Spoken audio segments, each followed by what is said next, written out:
I'm glad nobody heard that except for you. Yeah. Welcome, everyone, to episode 208 of the F and Marks podcast. I'm Jay. And I am the brainless one, and my goodness, that was a very enthusiastic intro by the brainless one. Yeah. All right, so we have quite a bit to get into today. We had the Royal Rumble last Sunday. Absolutely. You know what? Pretty damn solid. Oh, it was good. It was a great show. We also want to talk about the Yokozuna Icon series. It's the Icon series, and the Yokozuna episode premiered after the Royal Rumble on Sunday. I want to talk a little bit about that. Absolutely. Some big news in regards to New Japan. Yeah. All over the map, and some other interesting, newsworthy information that we'd like to share with y'all. Yeah. But well, it happens more than once in this podcast, but we are going to start on a side note. We found out yesterday that should be WWE Hall of Famer, the natural Butch Reed, passed away at, I believe, the age of 62. 67. From heart failure. I guess he's been dealing with some health issues with his heart, and he unfortunately succumbed to it. So our thoughts and prayers go out to the natural Butch Reed and his family in this, this unfortunate time.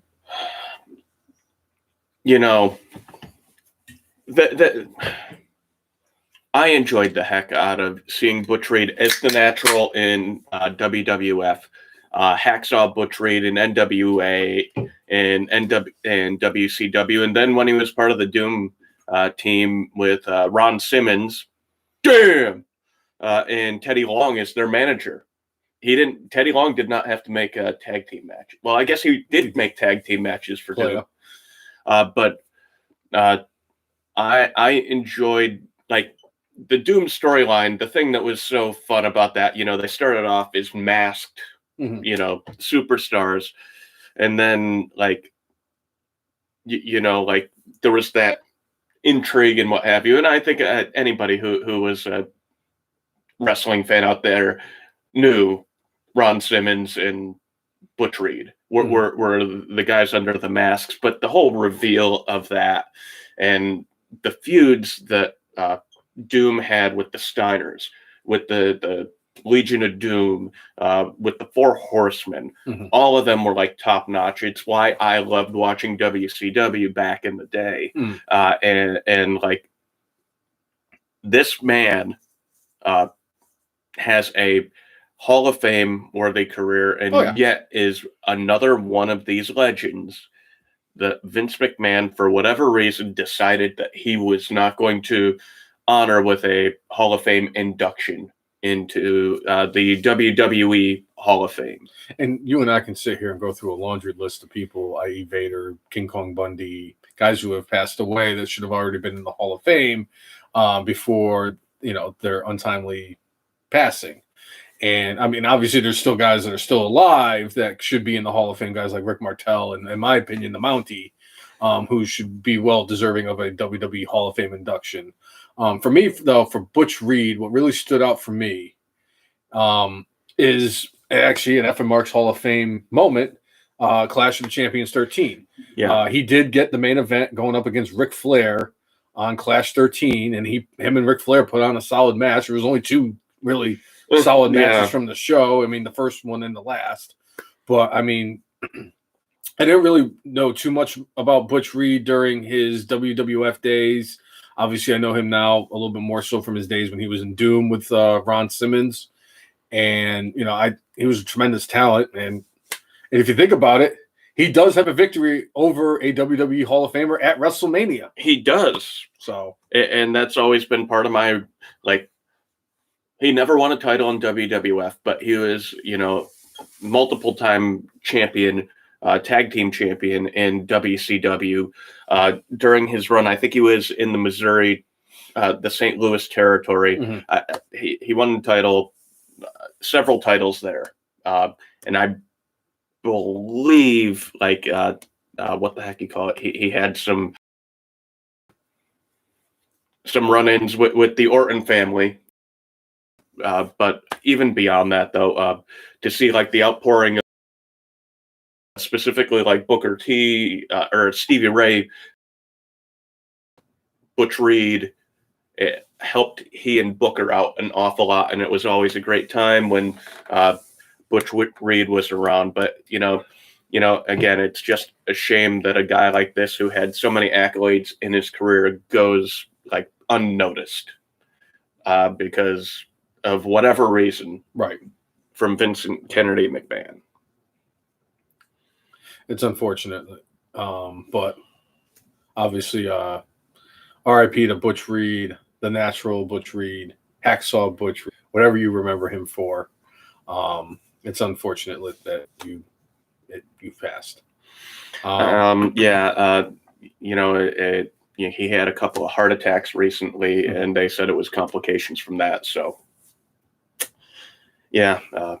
prayers certainly for his family. So, yes, that would not have been a proper So, so I say we get into a little bit of some news and notes. Yeah. Get off of that subject. Should we talk about New Japan? Why don't we? Right. New Japan had a couple of big things happen this week. And the first thing to note is like we ended up seeing Jon Moxley on New Japan Strong this week. That show's actually taped out of Los Angeles. But Moxley, who is, I believe, their United States champion, he is. Kenta, the former Hideo Itami, for those more familiar with him during his WWE run, AKA the man who stole CM Punk's move, AKA the man who stole the flying knee from Daniel Bryan, right? AKA the man who stole the "I always get injured" gimmick from Triple H.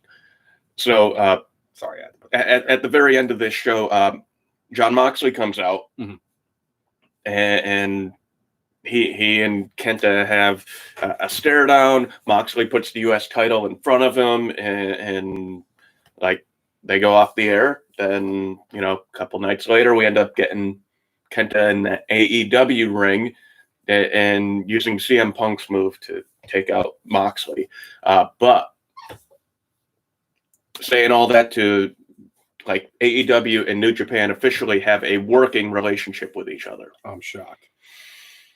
So one of the things that went around out there was that specifically when AEW tried to reach out to them when they were first starting, at this point, their first show was 16 months ago. New Japan big leagued them. They more or less thought that AEW might be a flash in the pan and like wasn't going to last. And I think that was where a bit of like Cody and Tony Khan were like, well, screw them. I don't see any kind of working relationship happening anytime soon. But New Japan, I guess, was like kind of shocked that like AEW is doing so well, has done so well, and has had continuous.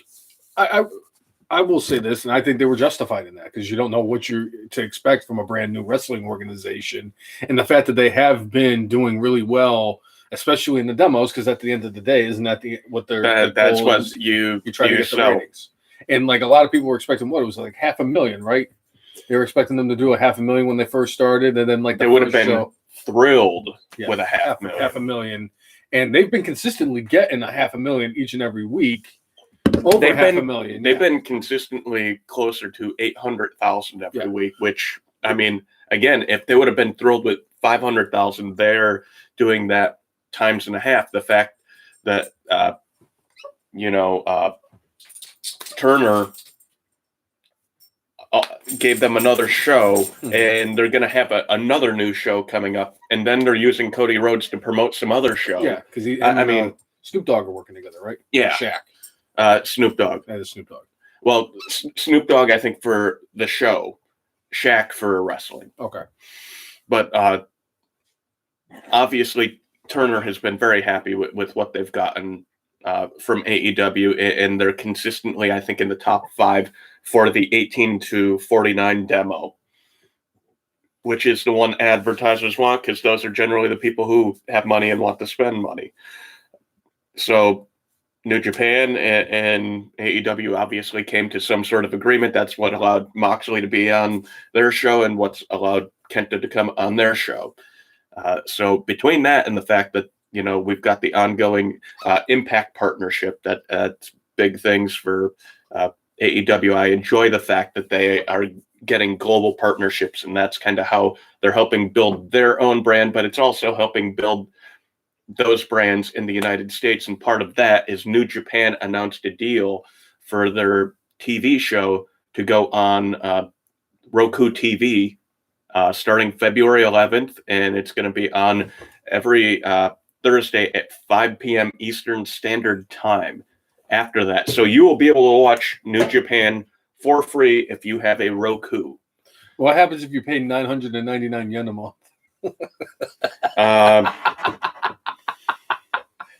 Nothing.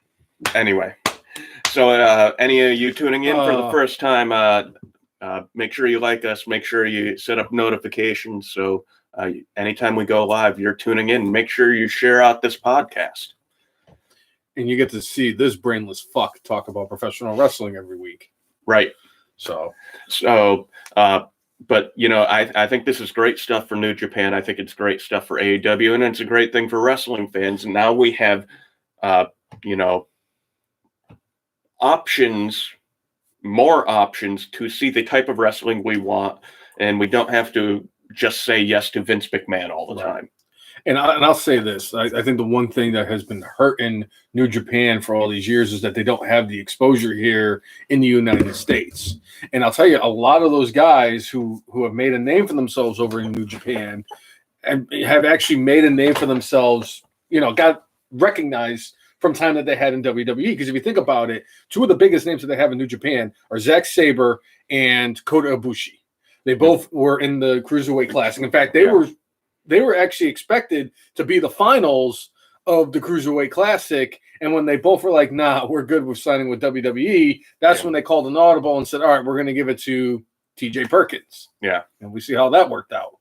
TJ Perkins. And I think it was him versus like Grand Metallica. I don't remember. Or Lindsay Dorado, one of the guys from the Lucha.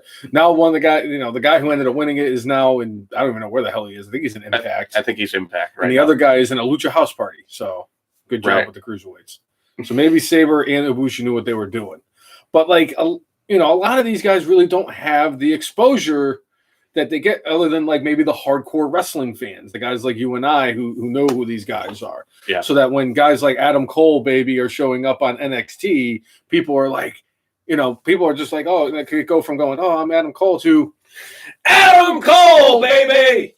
And guys like Finn Balor and Shinsuke Nakamura. I mean, obviously AJ Styles had impacts before he went to New Japan and he had that following, but everybody knew who AJ Styles was. So the more exposure that New Japan gets, the better off it's going to be. Absolutely. And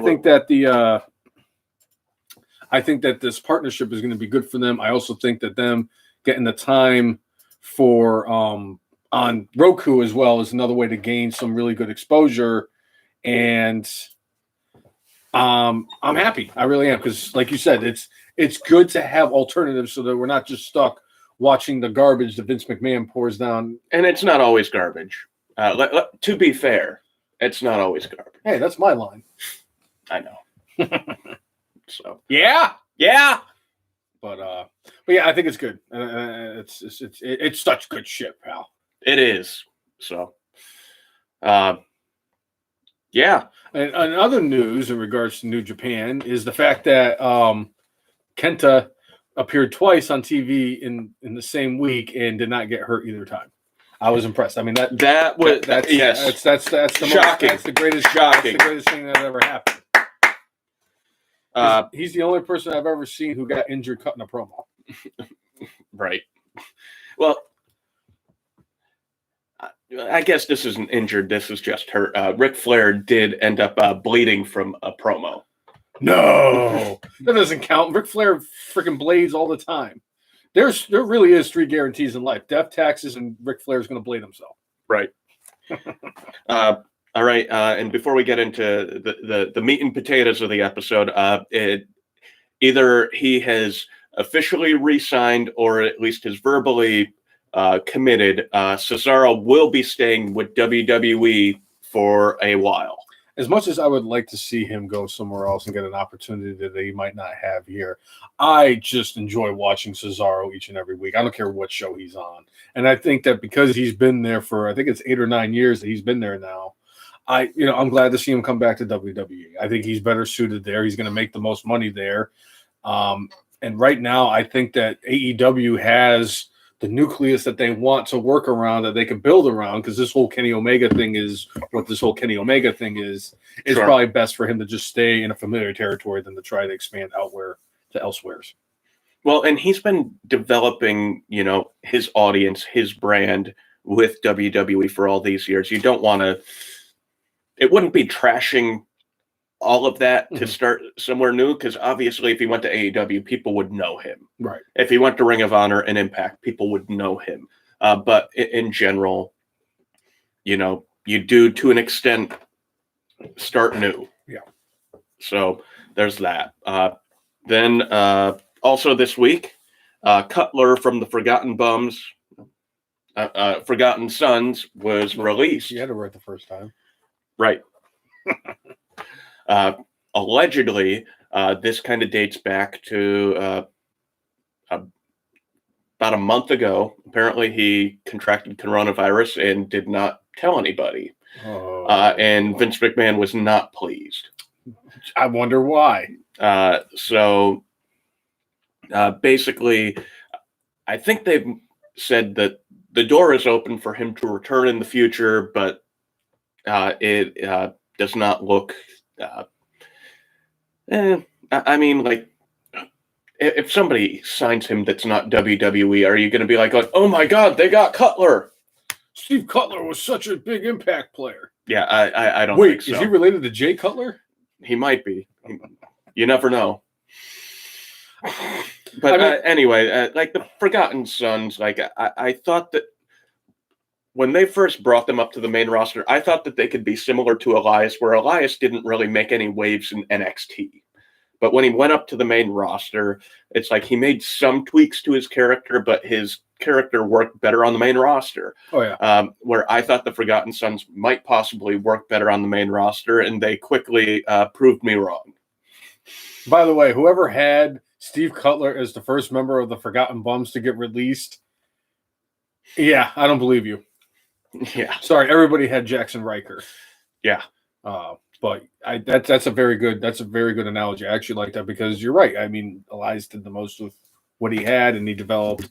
I think that the whole thing with Jackson Riker making those comments really just caused issues with them, because they took him completely off TV, and then they gave Cutler and Blake Murphy, or whatever the hell his name is, right. Wesley Blake, I'm sorry, new looks, and stuck him with Baron Corbin, and it's like, and that was like for a couple weeks, and then obviously I think this the coronavirus positive test was why they suddenly started not appearing with being the Knights of Corbin. So either that, or Baron Corbin realizes that he can beat Dominic Mysterio without anybody in his corner. Well, but that didn't prove out true yesterday night. I'm convinced I could beat Dominic Mysterio in a wrestling match. Hey, King of the Ring, Baron Corbin did not beat him last night. Although it was nefarious tactics, but we'll get into that in a bit. Yes. Also this week, Steve Cutler wasn't the only one who got released from WWE. Well, technically, it was something that happened a while ago, but now this week it's come to light. We will no longer be getting Lars Sullivan. The Freak. Here, hold on. I'll even take the hat off. I'll look just like Lars Sullivan right now. Because, I'm going to miss the... Honestly, if I'm being truthful, your current look reminds me more of the current Triple H look. I take that as a compliment. Thank you. It should be. Your hair is a little darker, but you got the Triple H look going. The beard's coming in. This is the best looks my beard nice. is. This is the best my beard is. It's amazing, and I cannot believe this is going to be said on this wrestling podcast. It's amazing what changing your shampoo will do to your beard. Where's your man card? I think I lost it.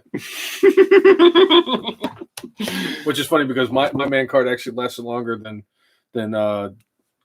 Big C's man card, because the day I was actually overhearing him have a conversation with a supervisor about raspberry and cream conditioner that they use in their hairs, and I'm like, this is the saddest moment of my life. Two grown men are talking about what kind of conditioner they're using for their hairs. So, but anyway, to be fair, Corey's hair is magnificent. I wish I had Corey's hair. Yeah. Lars Sullivan was released apparently last month. Last month, and he basically, the way it's been described is there have been now 3 times where he was about to get a major push and had anxiety attacks and kept no showing. It's like they gave that dude every opportunity, and it's like, mental health is nothing to mess around with. And don't get in the industry in the first place. Maybe he thought he could overcome it, but WWE, hopefully, I think they've done the right thing here. Yeah. It's like you need somebody who is going to consistently show up and do their thing. I think they showed an awful lot of patience with Lars. They also showed an awful lot of patience with Mauro Ranallo, and Mauro was having difficult times. Like WWE, let him stay away for a little bit. Mm-hmm. But Mauro knew, when the time was coming, I'm feeling too much of this. I need to step away.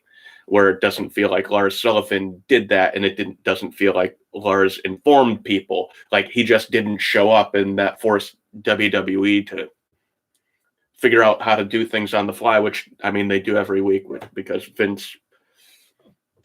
That's how Vince's brain works. Yeah. I just between him, the no showing is, that's a big thing.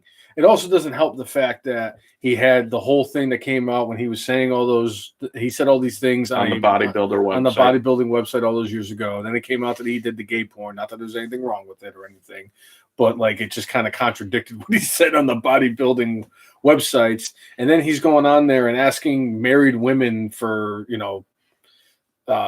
pictures, like the way their butt looks, the way their butt looks and all that stuff, and asking for pictures. And it's just, there's a way to handle things, and that's not how you handle them. I'm sorry. So this was long overdue, and it had to happen. So I'm just sad because if they had actually listened to me and done what they should have done, they didn't even have to give him the push. They could have just kept him on the roster, and it's like, here, we're going to put you up against this tag team with this bum. And then the bum's going to get their ass kicked. You're going to come in there, beat the shit out of the 2 guys in the tag team. Your bum partner will tag himself in, or you'll tag him in, lose the match. And after he loses the match, you beat the fucking shit out of him. Everybody goes home happy. Yeah. That's it. Just like they should have never given Ryback anything other than squash matches. Same thing with the Funkasaurus. Because once you try to push these dudes and it doesn't work out, you just got shit on your face. Right? I mean, it worked for Braun Strowman, but that's besides the point. Yeah. Braun Strowman's a hell of a... He's a heck of a hand. He's actually learned the craft. Yeah. Coming from being a power lifter to being a professional wrestler, and you could tell he takes it seriously. And one thing I have to say for Baron Corbin, coming from football and coming from boxing, at the beginning, when you saw stuff with him on NXT, when they showed behind the scenes, it seemed like he was more almost trying to go the Ultimate Warrior route. I want to make my money and get the heck out of here. I think the dude legit loves the business now. He loves getting booed in front of the crowd. Baron Corbin should never be a face. No, I agree should with that. never, ever be a face. I can't wait till crowds come back and just absolutely boo him out of the building. At first with him, it was like they were booing him because they didn't want to see him. But eventually, he got pretty good with his character, and he's gotten better in the ring where it's like, he's kind of like Elias, where he's done much better on the main roster than he did down in NXT. Yeah. And I'm going to tell you right now, and I know a lot of people are going to disagree with me on this, Baron Corbin is not bad in any way, shape, or form. I'm sorry. His promos have gotten much better. His promo work has gotten better. He was always like he was halfway decent in the ring when he first started. He's actually not bad in the ring at all. But his promos were amongst the worst things in the world. The worst. Absolutely, that they sucked. I mean, he sounded like a piece of wood, reading to another piece of wood. And Kevin Dunn wanted to stop it. You sure that's what Kevin Dunn wanted to do? He wanted to dam it up. Anyway, yeah.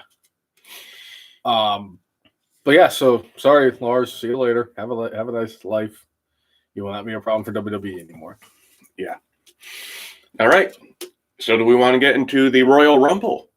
Jay, I've been wanting to get into the Royal Rumble for a very long time, okay? You know how many times I've watched the Royal Rumble and I said, you know what, I could win this Royal Rumble. Oh, you meant like discussing the Royal Rumble. I'm sorry. Yeah, I'm down to discuss the Royal Rumble. Like the surprise entrants were not who I thought they were going to be, or who you thought they were going to be. It's like I thought there were a couple of things that, like, I wanted to see when they had Victoria in the Rumble showing up. I wanted her and Mickey to lock up. Yeah. And it didn't happen. They were, I think Victoria got eliminated, and then a few people later, Mickey showed up. I might have it reversed, but either way, I was like, oh, bummer. No, you were right the first time, because Victoria was like, I think she came in 6 or 8. Okay. If I remember correctly. I marked out when she came. Oh, that was great. I was so happy to see Victoria, because I've been wanting to see her get back into a WWE ring, even if it was like a one-off thing. Sure. But I was very happy to see her, because I think she has a restaurant in Chicago, so I think she does that full time. But it was good to see her in the ring. I mean, other than that, there wasn't really any like super duper big surprises. Not for the women's. I think Tori Wilson was she there? Tori Wilson was in there. For me, like, I think the biggest surprise about the women's Royal Rumble was we got no Trish Stratus, Becky Lynch, or Ronda Rousey. Yeah, I figured at least one of those three was going to be in there. I figured Becky was kind of a long shot. I was convinced that her mom duties were going to overtake her being a professional wrestler, so I figured she was a long shot. But I was convinced it was going to be Trish Stratus. As far as Becky goes, you've seen a couple of things with women who have become moms and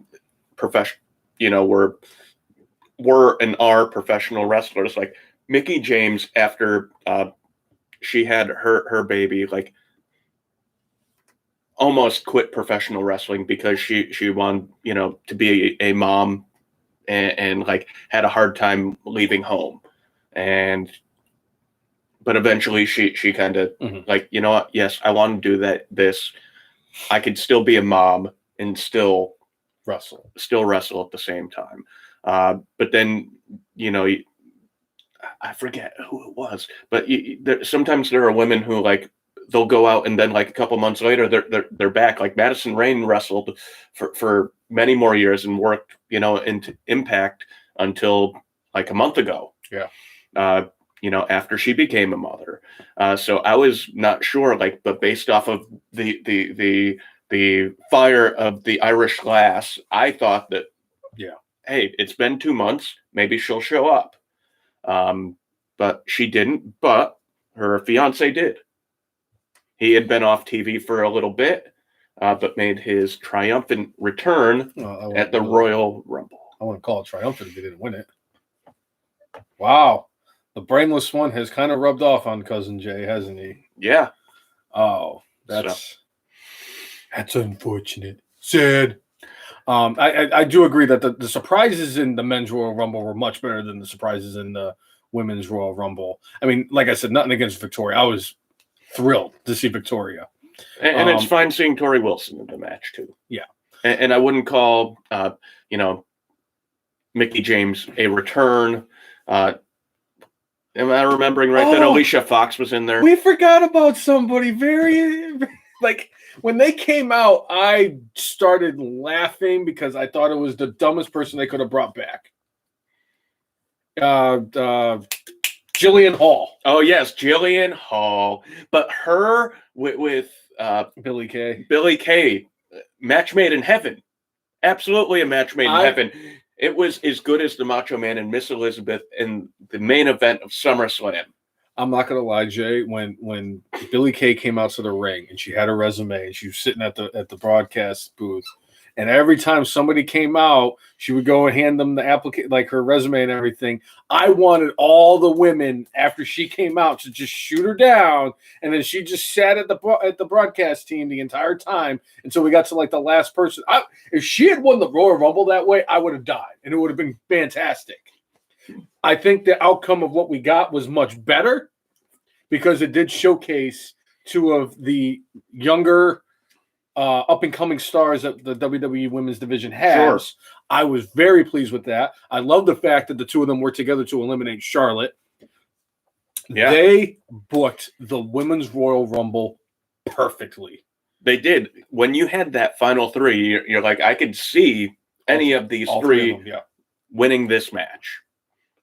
You would have caused a complete collective tism from WWE fans if Charlotte would have won. Yeah.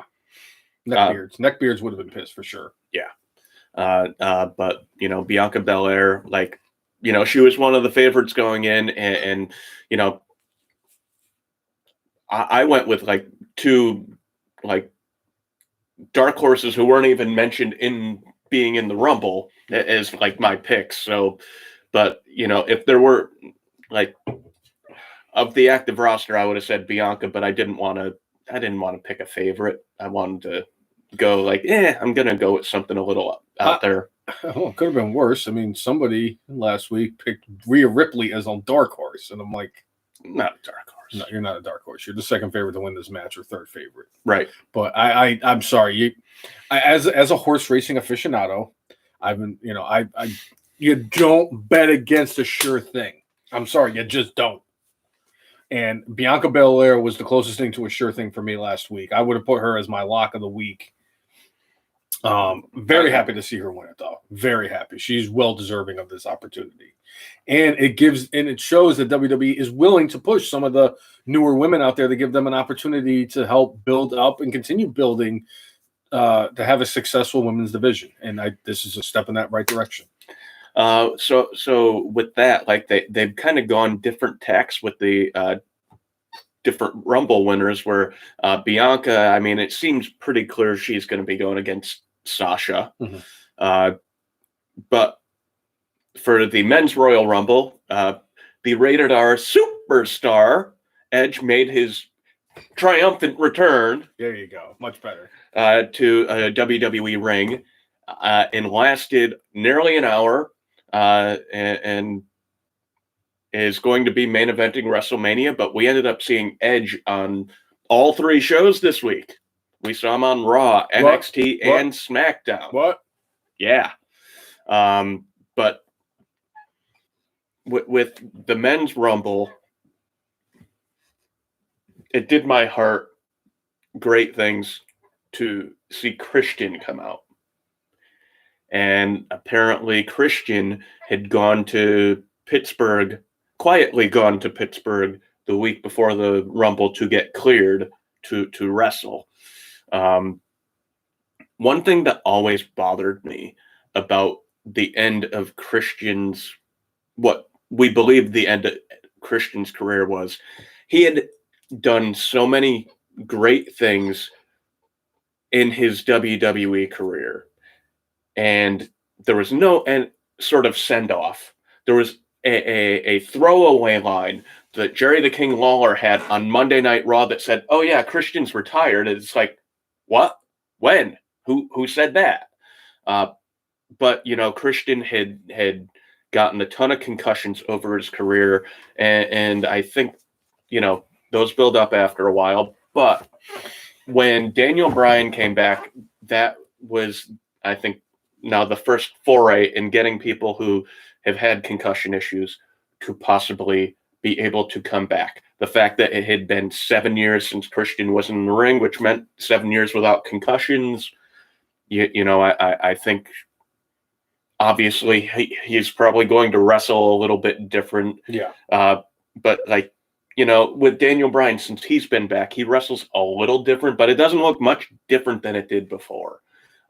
So I think there are a lot of things that they can do that, like, they could still go and they could still tell the story, but seeing, Edge and Christian embrace in the middle of a wrestling ring 1 year after Edge made his return at the Rumble, and then Christian comes and back. now Christian comes back. So I love seeing that.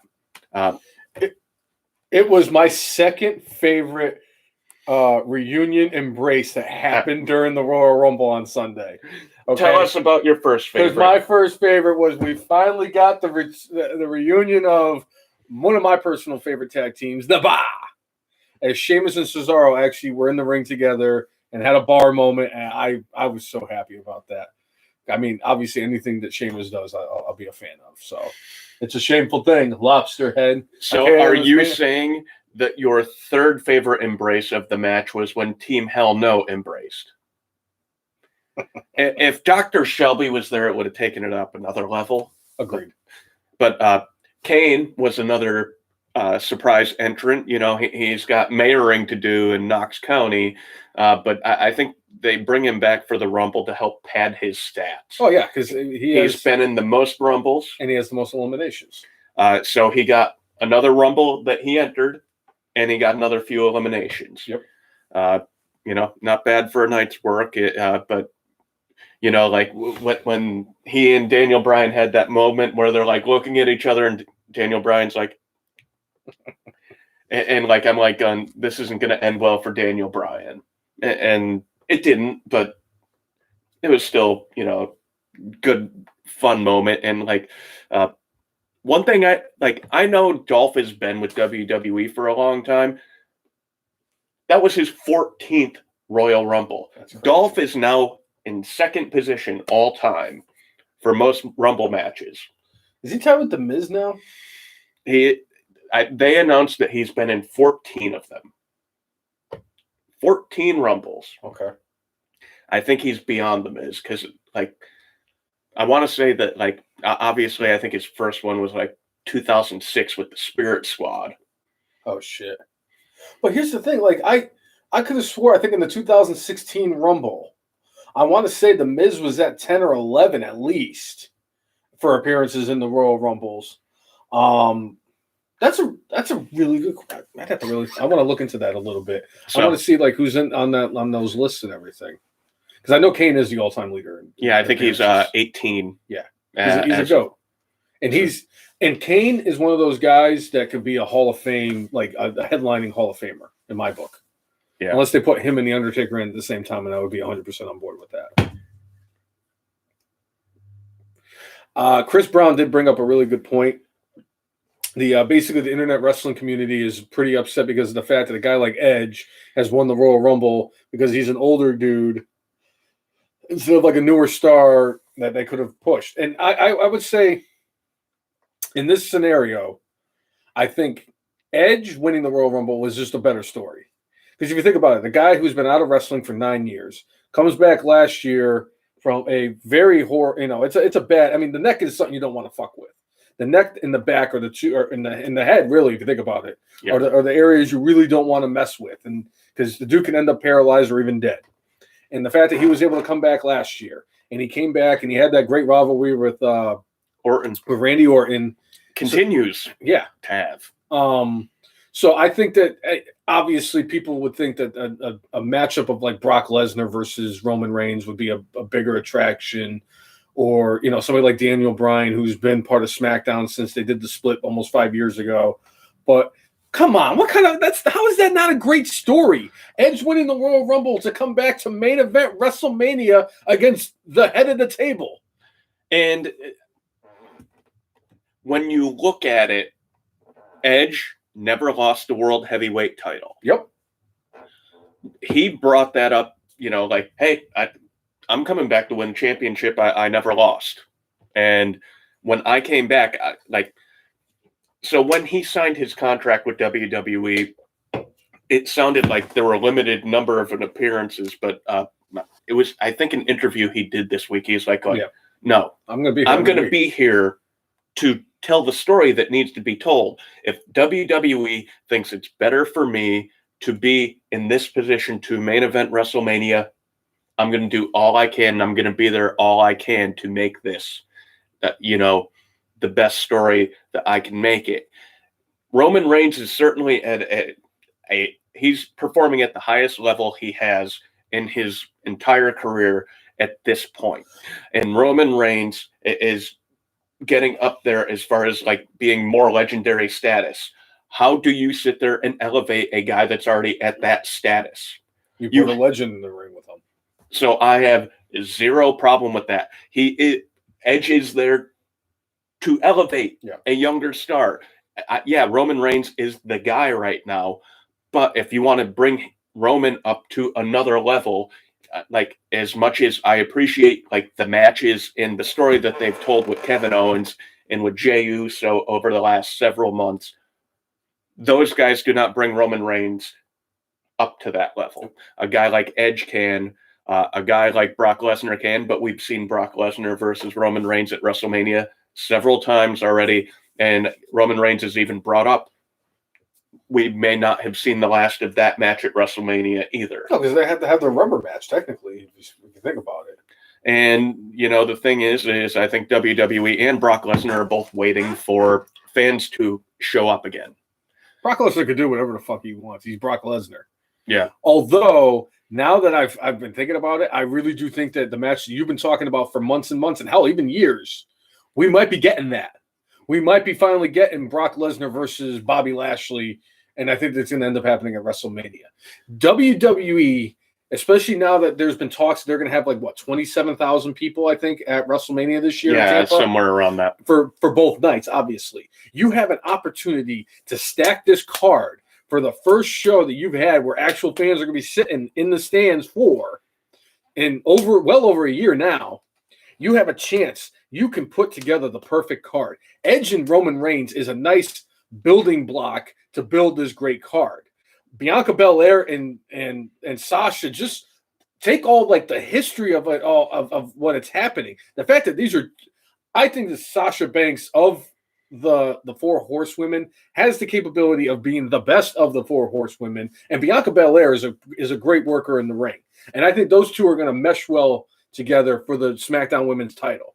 Now, if you put something like an attraction match where you have Bobby Lashley versus Brock Lesnar in that card, now things start to look more interesting.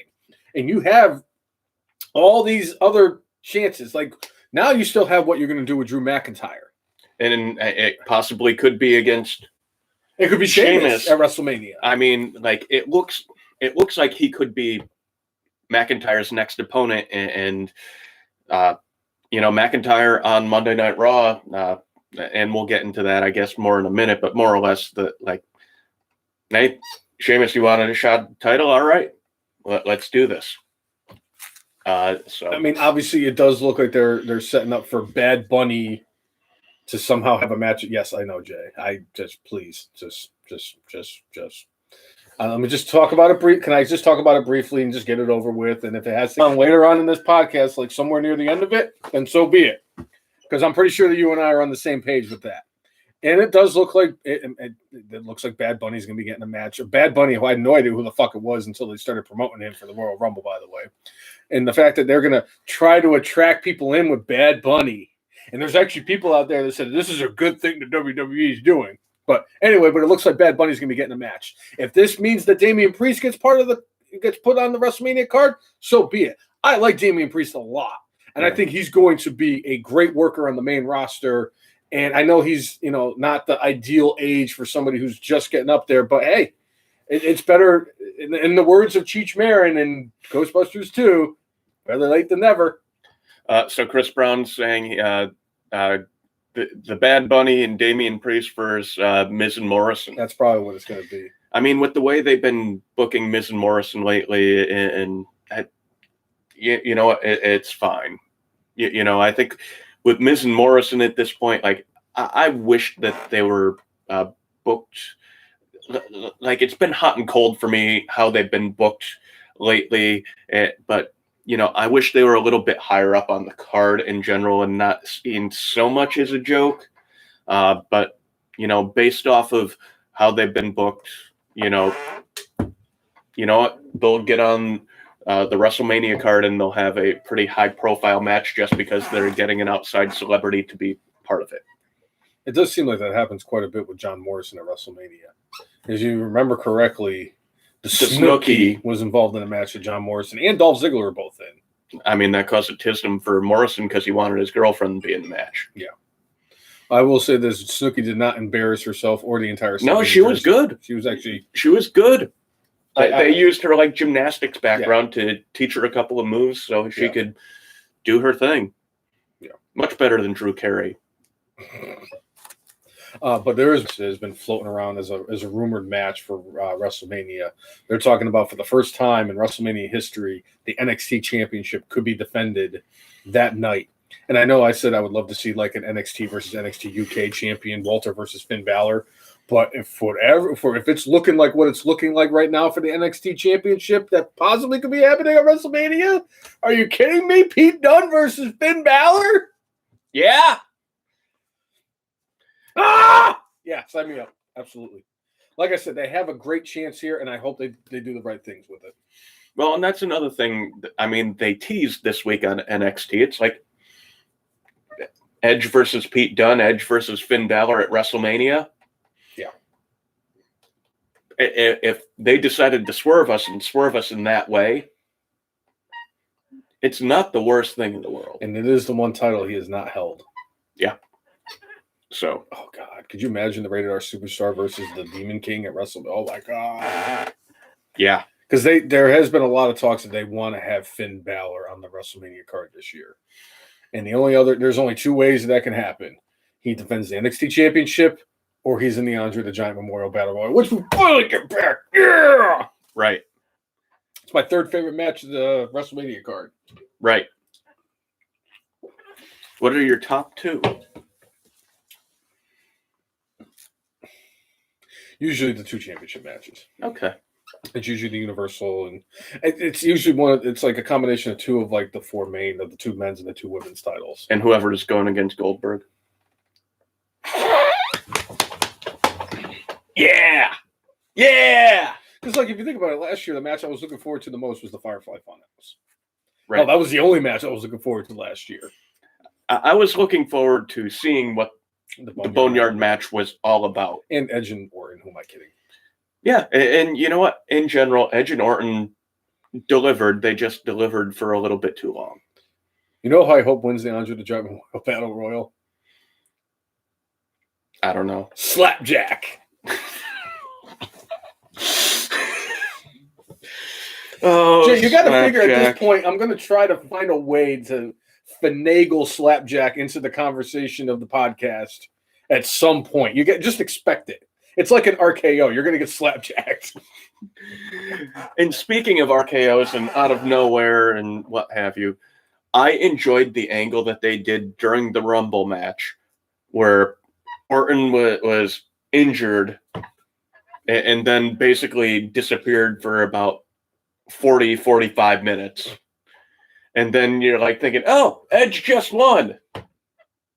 Then out of nowhere, Randy Orton. And Orton thinks he's going to get, one over. I'm not going to say that this is exactly the same. It reminded me a little bit of when Santino in the biggest Royal Rumble up until that point happened, where that Boston crowd would have been hot if Santino ended up throwing Alberto Del Rio out of the ring. Oh, God. But in the end, when it looked like Santino, the man who was kind of hiding for most of the match, went to throw Alberto Del Rio out, he didn't. And, Del Rio won and ended up going against Edge. But Edge this time ended up throwing Orton out, reversed the Irish whip, threw Orton out. And like the thing I enjoyed, I think, about both Rumbles is we had two people starting from very early on, go all the way. Yeah. I was a little surprised by that. I did not expect, like, when Bianca came out third, I was like, what did I say in our text? What did I say in our text? I can actually pull it up real quick. I mentioned something about a certain somebody else who came out number 3 Flair. Back in the day in the Royal Rumble. Yep. That's what it said? It should be in Tism. Yeah. Tism. So, but you know, I enjoyed that aspect. I enjoyed the aspect of Bianca Belair being in the match where it was not like Sasha a couple years ago when Sasha went a long way and mostly was, or was it Bayley that went long and just kept on kind of kept resting? Sasha in the first one. That's what I thought. So, sorry. Anyway. But yeah, it was Sasha because I was, it's funny too because I literally just talked about that last night. I said, I don't remember how it came up in the conversation. I said, oh, it's not as bad as Sasha's performance in the Royal Rumble, the first Women's Royal Rumble, where she spent most of the time outside the ring or laying on the mat. Right. But no, Bianca was pretty active most of the time. Edge was pretty active most of the time. And considering the dude's been out with injury, like very impressive performance, somewhat reminiscent of a few years ago. Well, several years ago when Chris Jericho made his return and went like 45 minutes. Yep. So I really enjoyed specifically how they ended both matches. That was the Boston one too, wasn't it, with Jericho? Because he came out, because that was when Dolph Ziggler came out number 1, and then Chris Jericho came out number 2, and they were chanting, "You still got it," and he goes, "I never lost it, baby," and I'm like, this is why you're a goat. It might have been. That was the year he actually surprised everybody by showing up, because like nobody expected him to be there, and I miss that. I really do. Yeah. But I enjoyed how like Orton and Edge started off the men's Rumble match, and you know, part of Edge's thing since he's come back for his character, he's talked about the grit, he's talked about the passion, and he grinded his way to a Royal Rumble victory where Randy Orton, who's had everything handed to him, like basically like didn't win. And part of the story that they keep telling is like Edge has got the passion and has got the fire, and Randy Orton is jealous of it. And Orton trying to pull the fast one, being the snake in the grass, the Viper. Like, honest to goodness, if Randy Orton had won the Royal Rumble on Sunday, I would not have been pissed. Not at all. I mean, there really was only a couple people I thought of it, because I kept myself up late at night after I saw that tweet that said that there's an ending that scares the shit out of a lot of people. I thought of every shitty situation and scenario they could have had. And luckily, it did not happen. So, hey, power to them. And I would have, honestly, goodness, I would have loved to have seen Randy Orton win it again. yeah, Randy has earned that at this point. Who's hating? Hey. I have not gone back and watched the watch along after the pay-per-view to see what they've shown backstage. So, but it does sound like fun. I have not seen a backstage a watch along. Yeah, I have not. So, yeah, but no, I really liked how they booked it. And you know, you can't always book the younger talent to win these things. I think the pandemic has played some part in what's been going on. You know, if you want to sell tickets to the Royal Rumble, you need to have established people. Well, be this. Which is funny too, because like what Chris brought up about how these people online are pissed off about how Edge got over somebody younger, and it's like the people that they're talking about the younger. Or like Cesaro or Nakamura, who were guys in their 40s. It's not. I mean, they could have done something with like Ricochet, but they haven't done. I mean, since Ricochet made it to the main roster, has he done anything? No, he peed in Vince's cereal and has been more or less. He had, you know what? He actually had some pretty good moments in the Rumble though. Vince couldn't do anything to stop him from having at least some moments. Yeah. So, but yeah, it's like. If Keith Lee's wife, if Mia Yim had not, I'm sorry. If Reckoning from Retribution had not popped for COVID the day before the Royal Rumble, then I would say you would have a legitimate gripe if Keith Lee was in it and he didn't win it. But the fact is that they took him out because they realized he wasn't going to win it. But Keith Lee could have had a moment. I am a little upset about one thing. Why the hell did the Dozer not eliminate anybody in the Rumble this year? He could have at least eliminated one. He could have went out there and just wreaked havoc and just tossed people out. Throwing Tucker out. Tucker wasn't even in it. And I know. So he was standing next to John Cena because you couldn't see him. Yeah. One thing that I was a little surprised with, but I've been reading a little bit about since then. No Fiend. There was talk that he and Randy were going to have some sort of gimmick match at Rumble, and then all of a sudden it went from talk of that to like Randy's in the Rumble. And they've continued to sell that storyline with Alexa Bliss, and it's like going, yeah, the Fiend got burned, and he did tweet out after that match, like talking about revival, rebirth, and things evolving. So I've read some things that they might keep him off TV a bit longer because they might be tweaking his look again. So we might get the 4 faces of Bray Wyatt next year at the Rumble. Well, here's the thing. Whatever the new face might end up being. The whole Fiend and when he's coming back has become like a couple years ago when we were trying to determine when DIY was going to finally break up. Because like it seemed like every time there was a takeover or anything that was DIY associated, we were talking about, oh, this could be the time that they finally break up Ciampa and Gargano. And it just kept like every fucking time I'm sitting there going, yeah, this is it. This is going to be the time until the time when they finally did it. And I'm like, no, they're not doing it tonight. I'm like, I'm sick and tired of predicting this because every time I predict this, it doesn't happen. And then freaking Ciampa throws freaking Gargano into the freaking stage. And I'm like, bruh. But that was the storyline of the year because they sat there and they made you wait. But like, how many times have I said, oh, the Fiend's coming out? Yeah, the Fiend's getting involved. I said it last week. I said he's either going to fuck Goldberg or he's going to fuck Randy Orton. It was going to be one of those two, and he didn't show up. But if they're using this for, having, again, a little bit longer term of a booking strategy, and if we end up getting Orton versus the Fiend at WrestleMania and they do the gimmick that they had been planning for doing for the Royal Rumble at WrestleMania, I'm fine with that. I think it's awesome that they actually have concurrent storylines with Edge and the Fiend and Randy Orton all, running basically parallel and then intersecting and weaving in and out of each other. This just shows what Randy Orton has become in the WWE. Because if you think about it, in 2020, he had memorable feuds with Edge, he had a memorable feud with the Fiend, and he had a memorable feud with Drew McIntyre.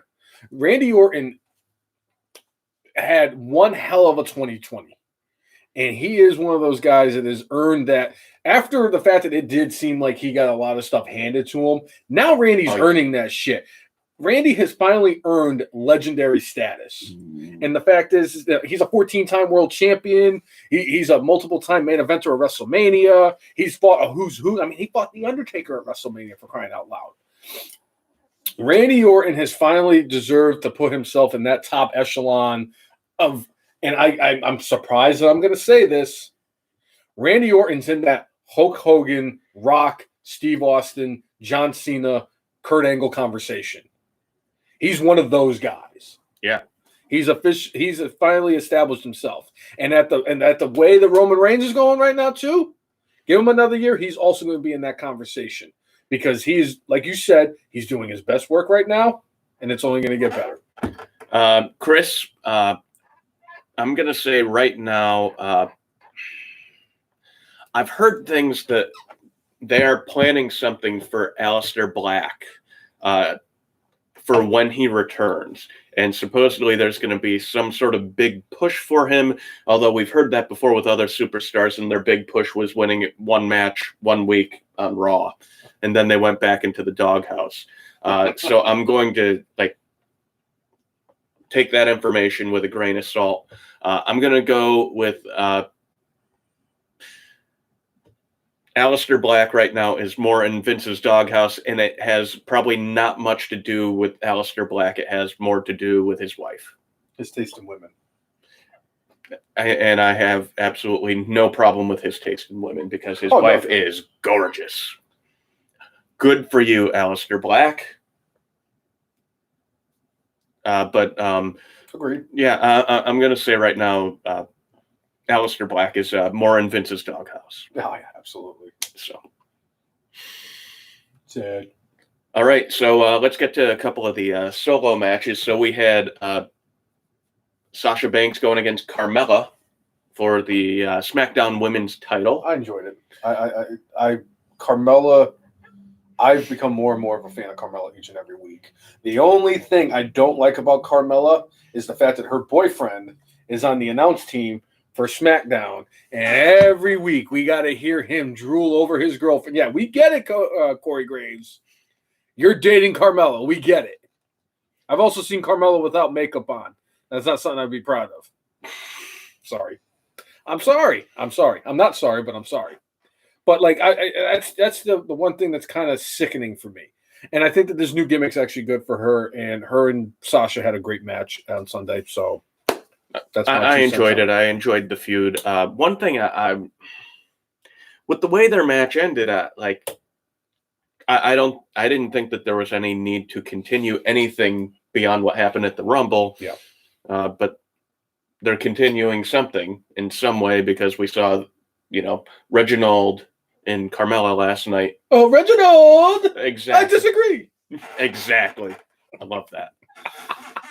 But they infused themselves in the Bianca Belair and Sasha Banks segment last night. I do think it's going to eventually lead to Carmella having a match against Bianca Belair to kind of build up Bianca heading towards WrestleMania, because I think if they give her all the momentum in the world and she takes the title off of Sasha, I think that's a good move. I'm sorry.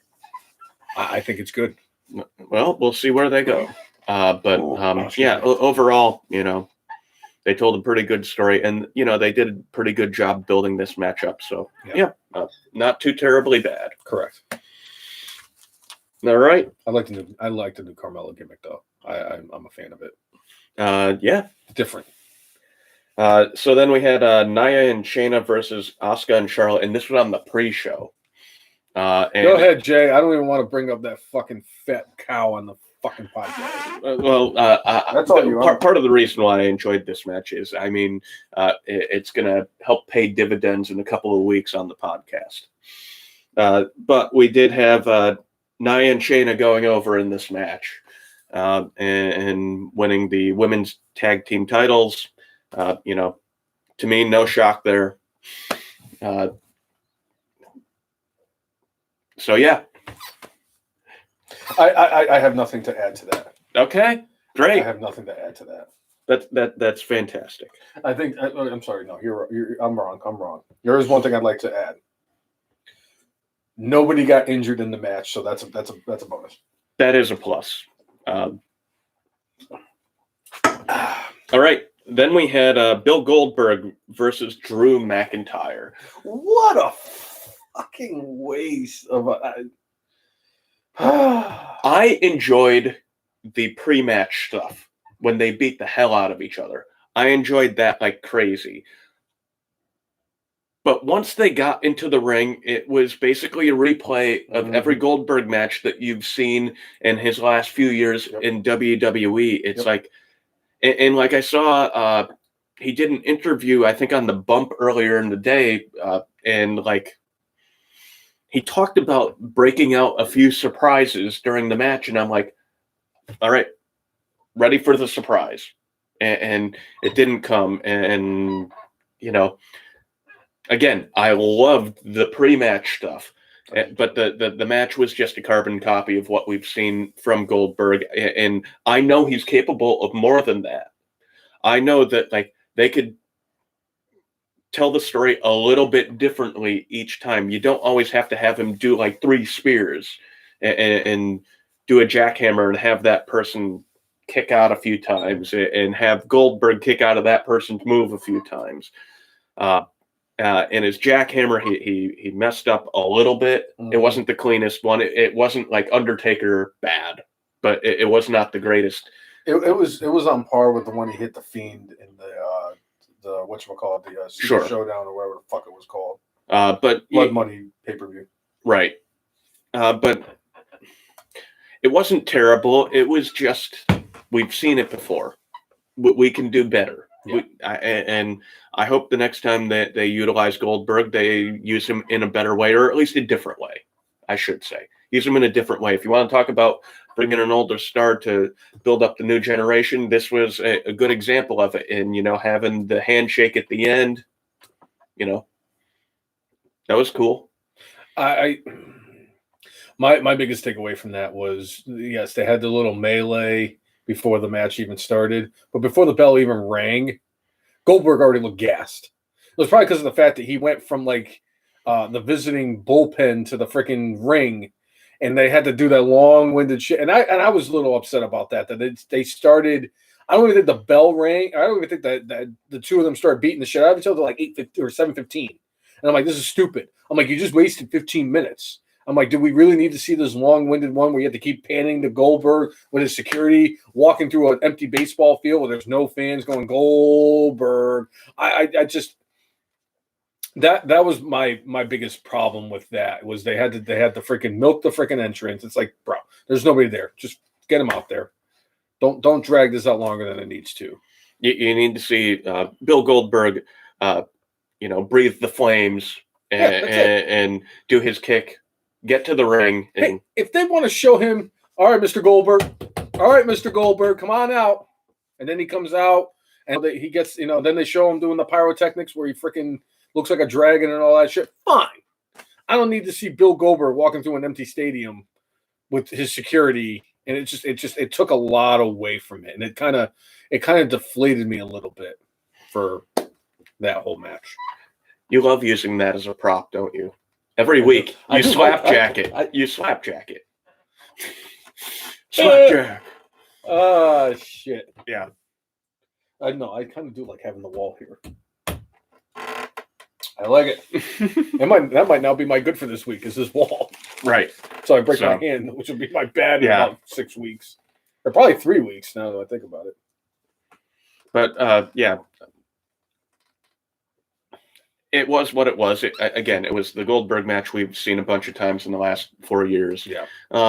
So, he's still in great shape and could still do most of the stuff he used to do, and let him do more. Yeah. I'm sure he wouldn't mind doing more than what he's done. Just don't put him in a match with Ricochet. Yeah. Because it's not going to be pretty. So it's like watching him fight William Regal. Right. I'm sorry, Lord Steven Regal at that point. Yes. And he had Sir William. Yes. All right. Then we had Captain Cupcake versus the Tribal Chief in a last man standing match. I treat Kevin Owens the same way Kurt Warner takes the Giants every single week in their football picks for the NFL Network. I don't pick Kevin Owens just like he doesn't pick the Giants. So I was glad to see Roman Reigns win because fuck Kevin Owens. Overall, I really enjoyed the heck out of this match, but there was that one spot where, you could tell Paul Heyman was having issues getting the handcuffs off, and the referee stops in the middle of the count, and it's like, yeah, I know they're having issues, but it's like...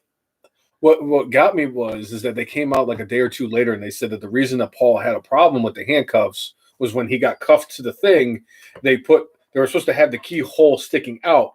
They cuffed it where the keyhole was sticking in. You have to take everything into account. I'm sorry, you always have to be prepared because you have to expect the unexpected. And that was a situation like that. Because that one did kind of rub me the wrong way too, because I didn't like the fact that the referee did stop the count. And it's like he could at least try to stand up, but it's like, no. Well, and that's why Reigns ended up kind of getting into that catcher's crouch position. Mm-hmm. And then Graves on the telecast was going, technically that's broken the count. Reigns is, he's on his feet. So that's the way they were trying to explain it. But when he stopped the count, Bully Ray on his show more or less said the referee has to make a judgment call at that moment. And it's we know who's supposed to win the match. And I need to make sure that person wins the match. I can't accidentally count him out and have Kevin Owens become the new champion. Otherwise, guess what? Somebody's not going to have a job. And it's not going to be Kevin Dunn who gets fired. So referee did what he had to do.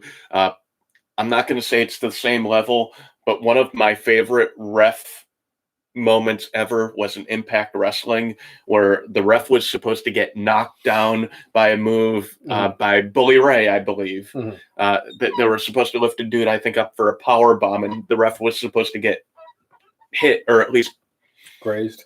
Yeah. And he was supposed to get knocked down so they could do the next thing.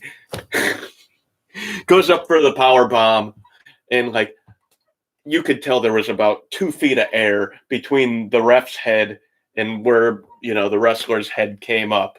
And the ref just sits there for like a half second. And next thing you know, he took a back bump.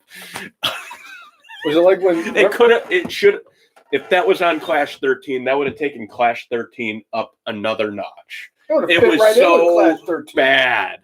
It was so bad, but like the ref's reaction to it was so perfect. What about when John Cone, I don't think it was when the Keith Lee one with the ring broke, but one of the times where the ring broke and John Cone basically like Shawn Michaels sold falling out of the ring, because like the ring had stopped moving for like a second or two before John Cone was like, "Oh, I gotta bust my ass and die here." Oh. Yeah, but yeah, but they did. Outside of that little thing there, I was entertained as hell by this match, and there was not the outside interference that I was expecting. Like, I was expecting this whole feud that's like Roman Reigns needing somebody to help him to win, and he didn't really in this match. It wasn't completely clean, but it wasn't like, you know, we had Jimmy Uso or Jey Uso show up, and like that was the only reason why Kevin Owens won. Or Rikishi. Right. Because it's going to happen. I can feel it. Or Yokozuna. That's gonna be a tough one to pull off there, Jay. Yeah. Because that could be like a Umaga. Right. Or Rosie. Rosie, as they called him. Yeah. And Jamal. Yeah. No, but I did bring up Yokozuna for a specific reason. Is there was a Icon series on WWE Network, and obviously he is a relative of the Usos and a relative of Roman Reigns, and all of them are prominently featured in this documentary. And you know, they talk. Roman Reigns talks like. When Yokozuna main evented WrestleMania 9, it was like, for him, that made WrestleMania 9 like the biggest WrestleMania ever, and it's just because like it was his family member, you know, and they were all there too. Yeah, according to Rikishi, there were 200 plus of Yokozuna's family there, and I just.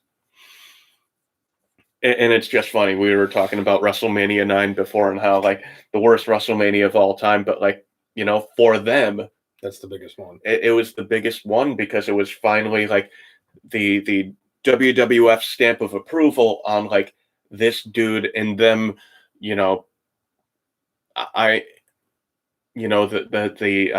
Afa and Sika, the Wild Samoans, like, you know, had gotten to a certain level with WWF. And, you know, this solidified, you know, their family as being top echelon, being wrestling royalty, so to speak. Yeah. So I thought overall this documentary was really good. I mean, obviously at the end it gets sad. Yeah. You know, it gets hefty at the end, but, you know, you hear from, you know, Yokozuna's sister a lot and his kids.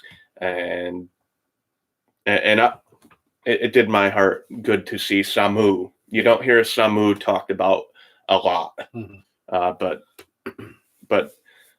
I thought it was a great storytelling about Yokozuna, and I love that, you know, they brought Undertaker and Bret Hart in very prominent roles in this documentary. But you know, they just talked about how much they respected Yokozuna. Undertaker was like I had run through just about all the big guys in WWF at the time. I needed somebody new. And when I saw this guy, I knew immediately I needed to have matches with him. And I knew that there was going to be something there. And, you know, Undertaker had his feud with Yokozuna, had the casket match. At the Royal Rumble. I actually watched that Royal Rumble live, which is kind of impressive. Do it live. But two things for me that really stood out with this documentary.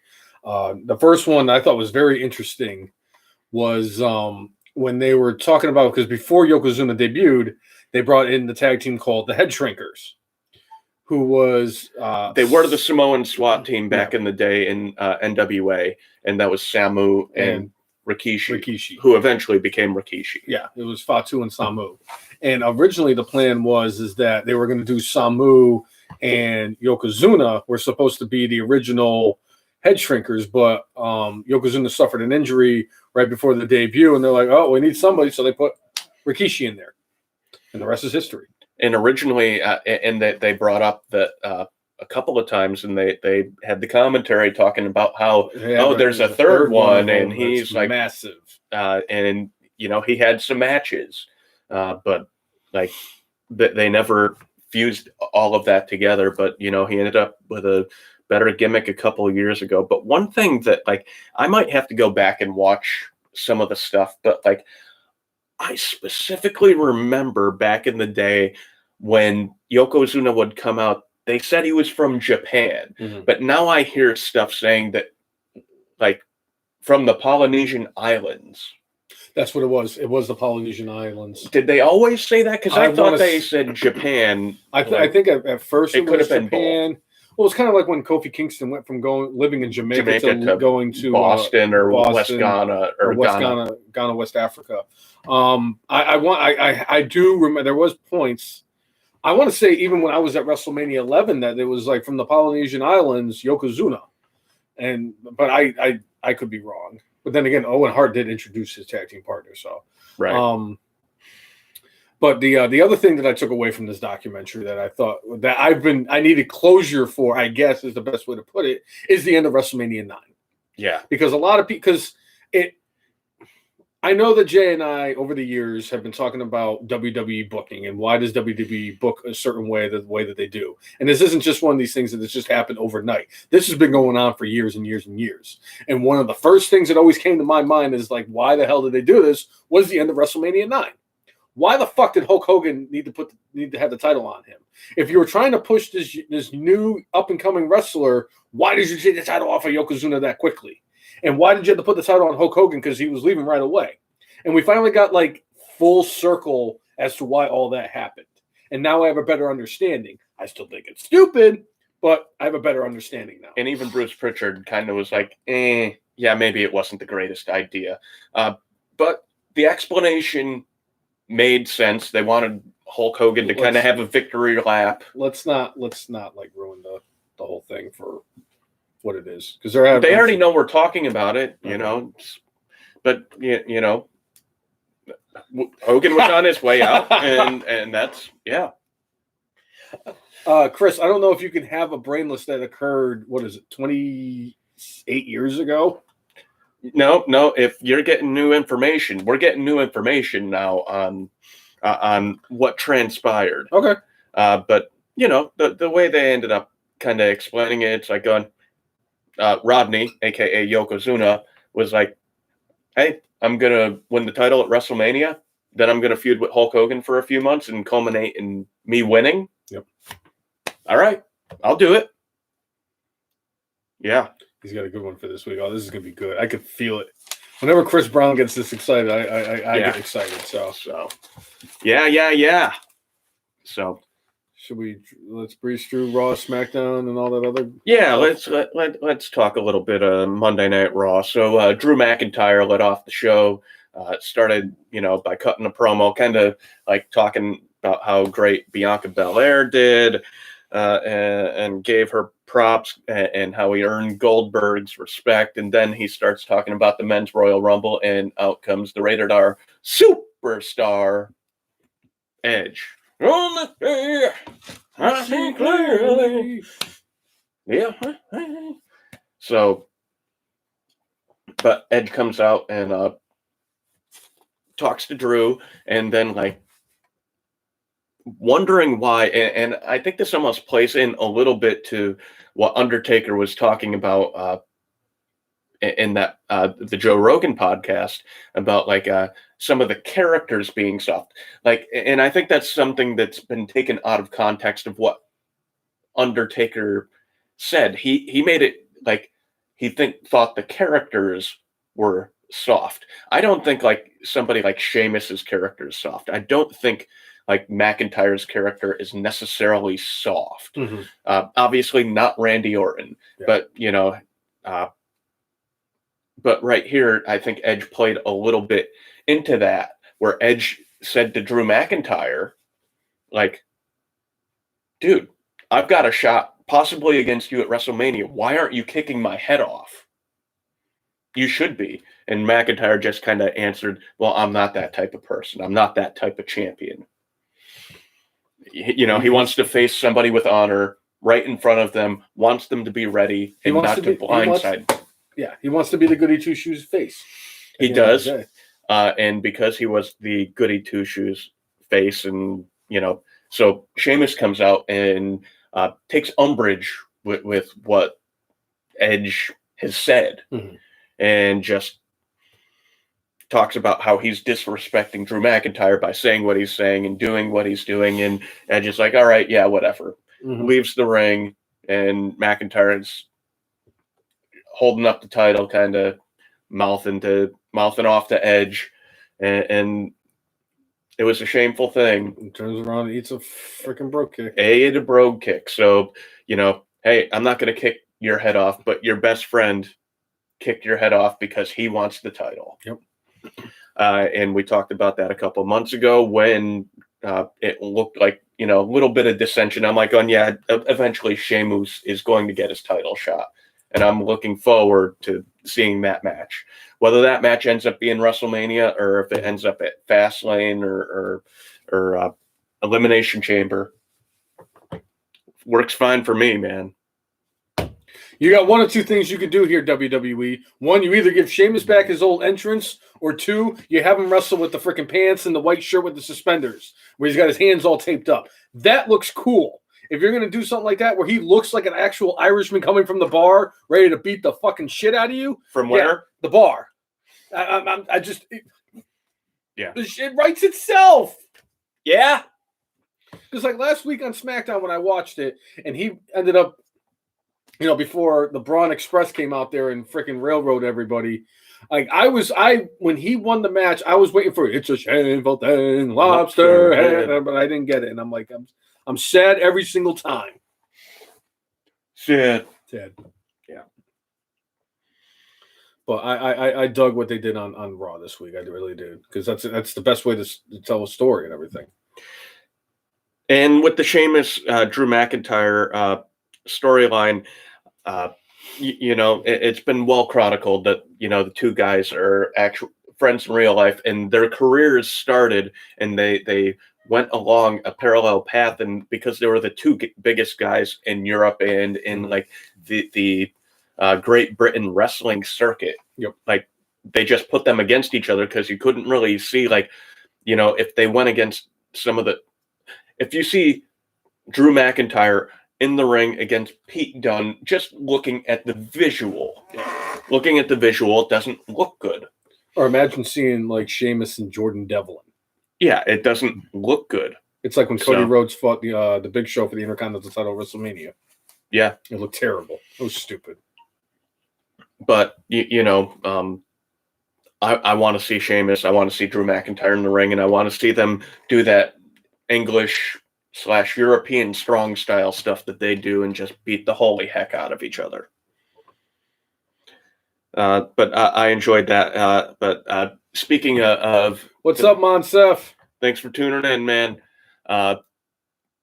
Bobby Lashley ended up going against Matt Riddle in the U.S. title match that on some sites actually said was going to happen at the Royal Rumble, but we ended up getting it on Monday Night Raw. Technically, Matt Riddle won this match via DQ, but like Lashley dominated. Mm-hmm. And got DQ'd because he put the Hurt Lock on and want to let go. But Bruh. Yeah, I love Riddle. But maintaining, keeping Lashley strong, he didn't need the Hurt Business's help. He was just a dominant force. Yep. And I'm glad they're finally treating him as such.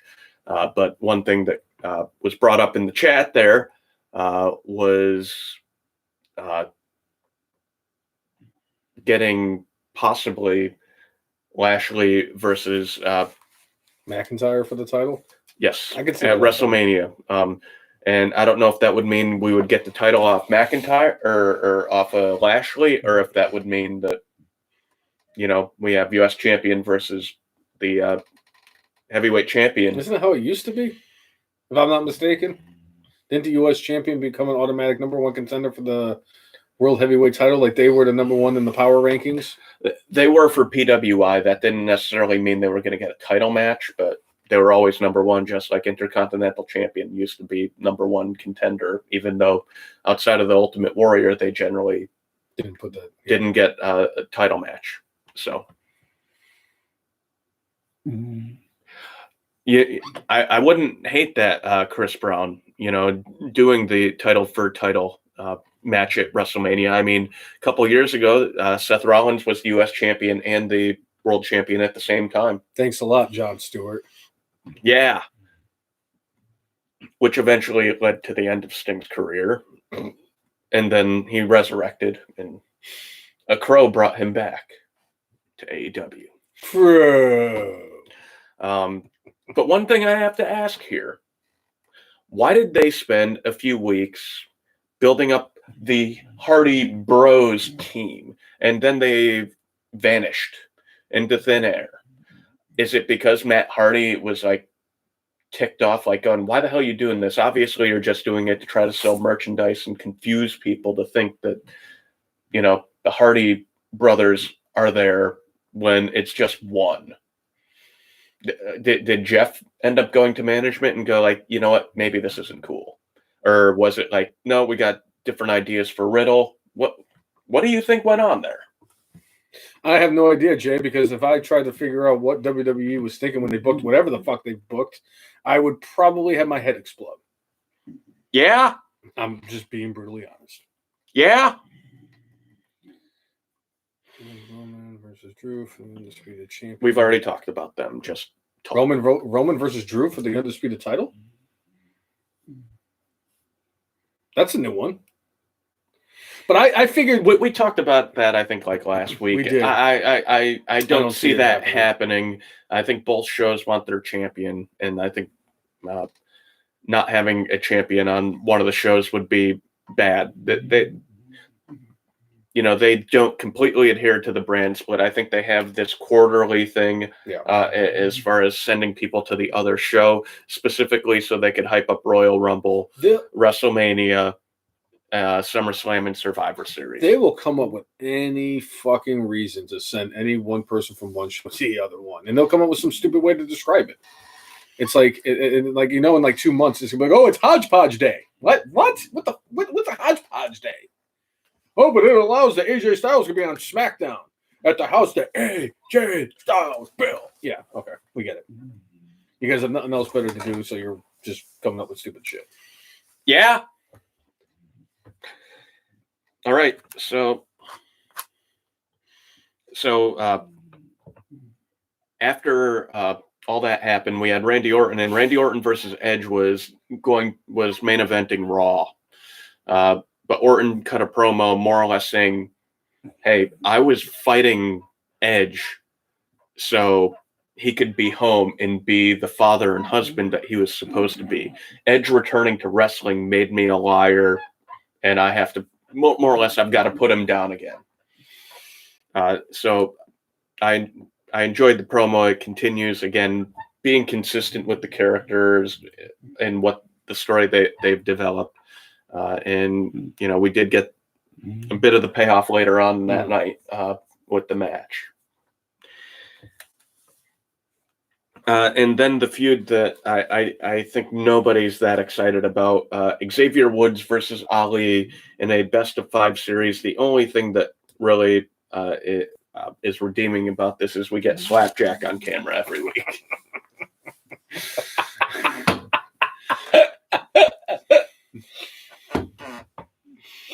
Is it ever not going to be funny? I mean, seriously. Like, could you... I was thinking about this the other day. Could you imagine being like Shane Thorne and he's married and he has to go home? Hey, honey, guess what? I'm going to the main roster. Oh, really? That's great. Yeah. So what are they going to have you do? I'm going to be part of a group called Retribution. Oh, that's wonderful, honey. That's a new. They seem like they're going to be a great storyline. So is that anything else? Yeah, they changed my name. So what? Slapjack. Yeah. You know, Chris, I did see some of the Twitter back and forth between Ali and Kofi.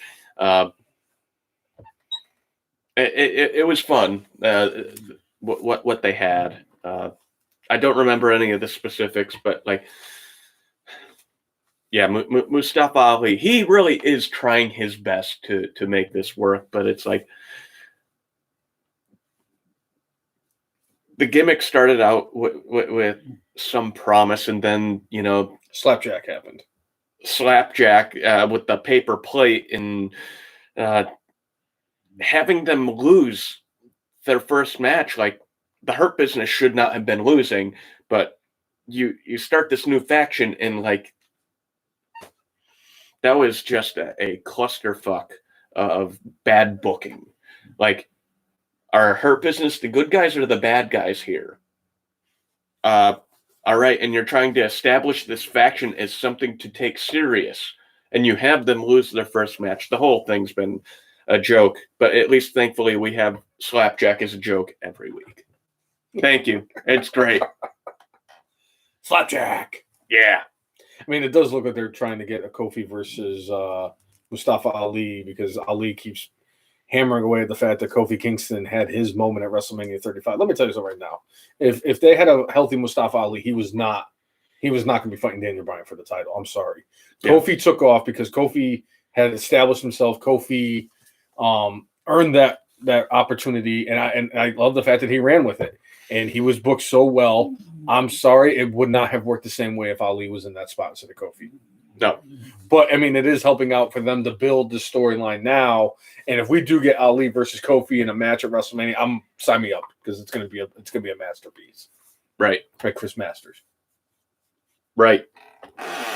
Let's talk about a thing that was not quite a masterpiece.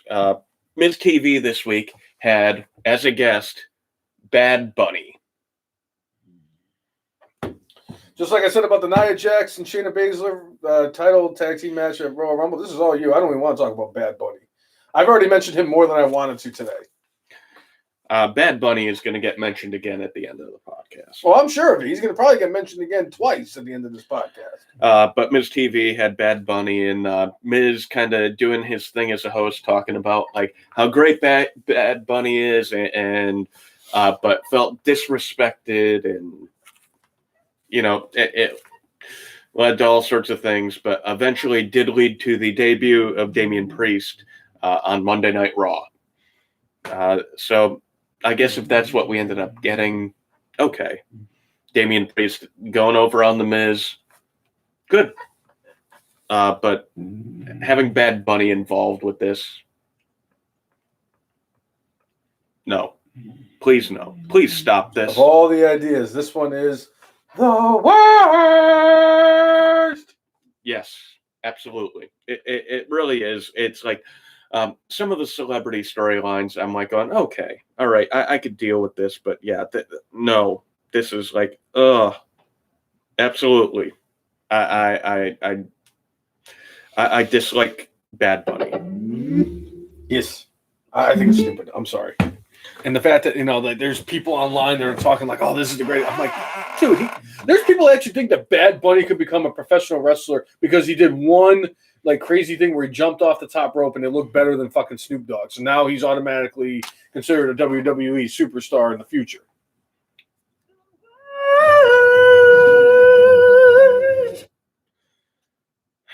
It is the Mona Lisa. Or, yeah. Whatever the last name is. Mona Lisa Ralphio. I think Ralphio is his middle name. Anyway, Damian Priest beats The Miz. Good. Moving on.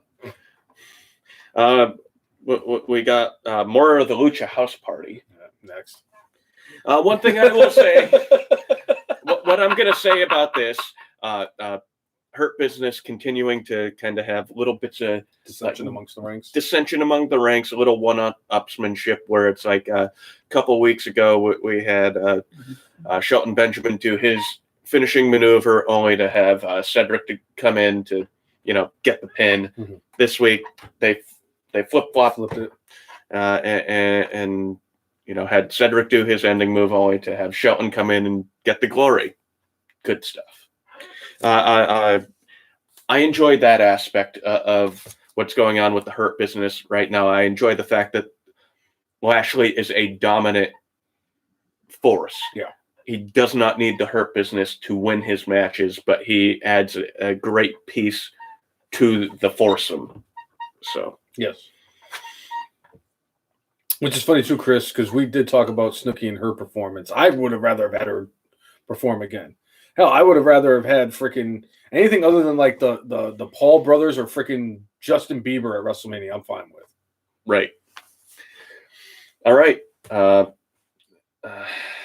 Unless the Paul brothers were fighting New Jack. All right. So we had a triple threat match to determine the number one contenders for the Women Tag Team Championship, where we had Asuka and Charlotte, the former champions, going against Mandy Rose and Dana Brooke. Yep. And then Lana and Naomi, a team that they just made up. Which one of these teams do you think won? Greg the Bunny. I already know who won. It was Naomi and Lana.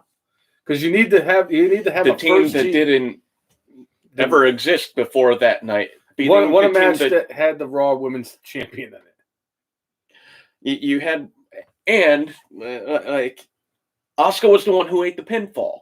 If the end goal is to have Naomi versus Asuka in a world title match, okay, but actually it seems like that's going to be the case. So why does Asuka take the pinfall in this moment?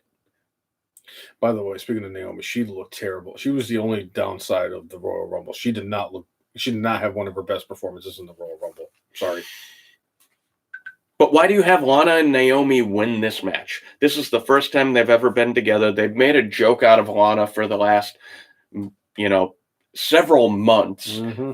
That should have culminated in a match, but didn't culminate in a match. It culminated in Charlotte Flair returning. Because they need to continue putting Lana through tables via Nia Jax. Obviously, Jay, how do you not see it? I see it. I have some of the worst vision in the world, and I can see it. I'm brainless and I can comprehend it. It makes all the sense in the world. They have too many tables. They have a surplus of tables, so they need Nia Jax to start putting Lana through tables again.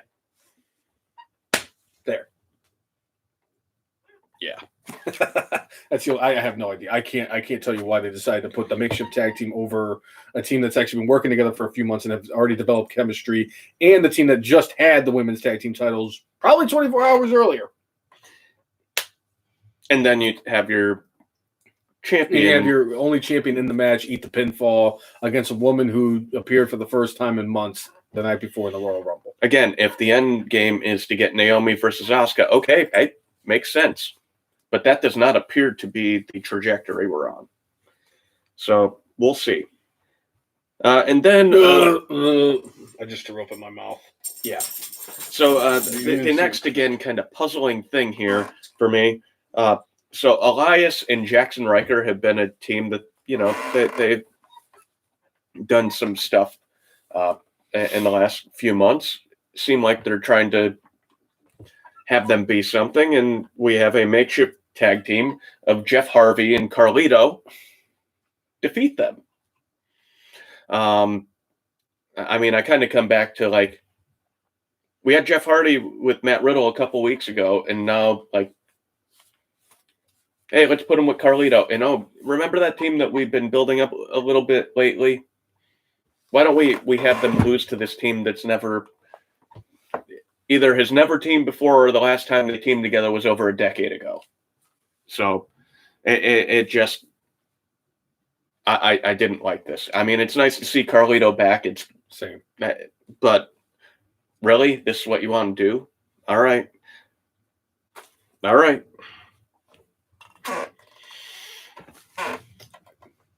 have no words for it. I really don't. It gets harder and harder to subject myself to 3 hours of Monday Night Raw every single week on Mondays. Yeah. It gets just harder and harder. That's what she said. Yeah. Ah. All right. So then we had Alexa Bliss going against Nikki Cross. These two former BFFs have had a bit of a falling out ever since Alexa has come out under the spell of the Fiend. And in the end, that was what helped Alexa overcome in this match. When she had her moment of being regular Alexa Bliss, and then her spirit was invaded by the Fiend at the end to get the victory. I knew this was going to happen with Nikki Cross, that she was just going to kind of be forgotten like she's Steve Cutler once the team broke up between her and Alexa Bliss. And that's unfortunate because Nikki Cross is a hell of a worker. And at least she's getting some kind of TV time. And one thing, speaking of Nikki Cross, before the Royal Rumble on Sunday, they took a picture of all the women in the Royal Rumble together because it's a great moment. 29 of the 30 women in that picture were smiling and having a great time. Nikki Cross looked pissed. She looked miserable. She looked like me after Aaron Boone hit that fucking home run off of Tim Wakefield in 2003. That's exactly the look on her face. And it's a shame, too. It really is, because I really do like Nikki Cross, and I think that she had a chance to do something special. But, obviously, she's not part of the 4 Horsewomen or Ronda Rousey. So, Alexa Bliss wasn't either, but, they could be doing so much more with Nikki Cross. I think she made the best of her situation in the Royal Rumble. She came out like a mad woman possessed and, did her thing for as long as they let her. She'd probably be better suited to go in. I hate to say it. She's probably better suited to go in the Retribution. Sad. As sad as that is. I mean, it could be worse. It's not like her name's Slapjack. Yeah. But in the end, Alexa Bliss won and defeated Nikki Cross, and on her way out happened to walk by the legend killer, Randall Keith Orton. And that was foreshadowing what was to come later. So Edge, Orton having their match. Looks like Orton's ready to go in for the kill. And then Alexa Bliss shows up in the corner and starts bleeding black from her mouth. Do you think it was the same black stuff from her mouth that was pouring out of the Ultimate Warrior when he was feuding with Papa Shango? I thought that was green throw up. Maybe it was. No, because there was a point. It wasn't like he was throwing it up. There was a point where he was throwing up, but before he started throwing up, he was cutting a promo and the Ultimate Warrior, and like the black shit just started pouring from his head, and I'm like, obviously when you're like 6 or 7 years old, you're freaking out because you're like, what's happening to the Ultimate Warrior, Dad? True story. That's exactly how the conversation went.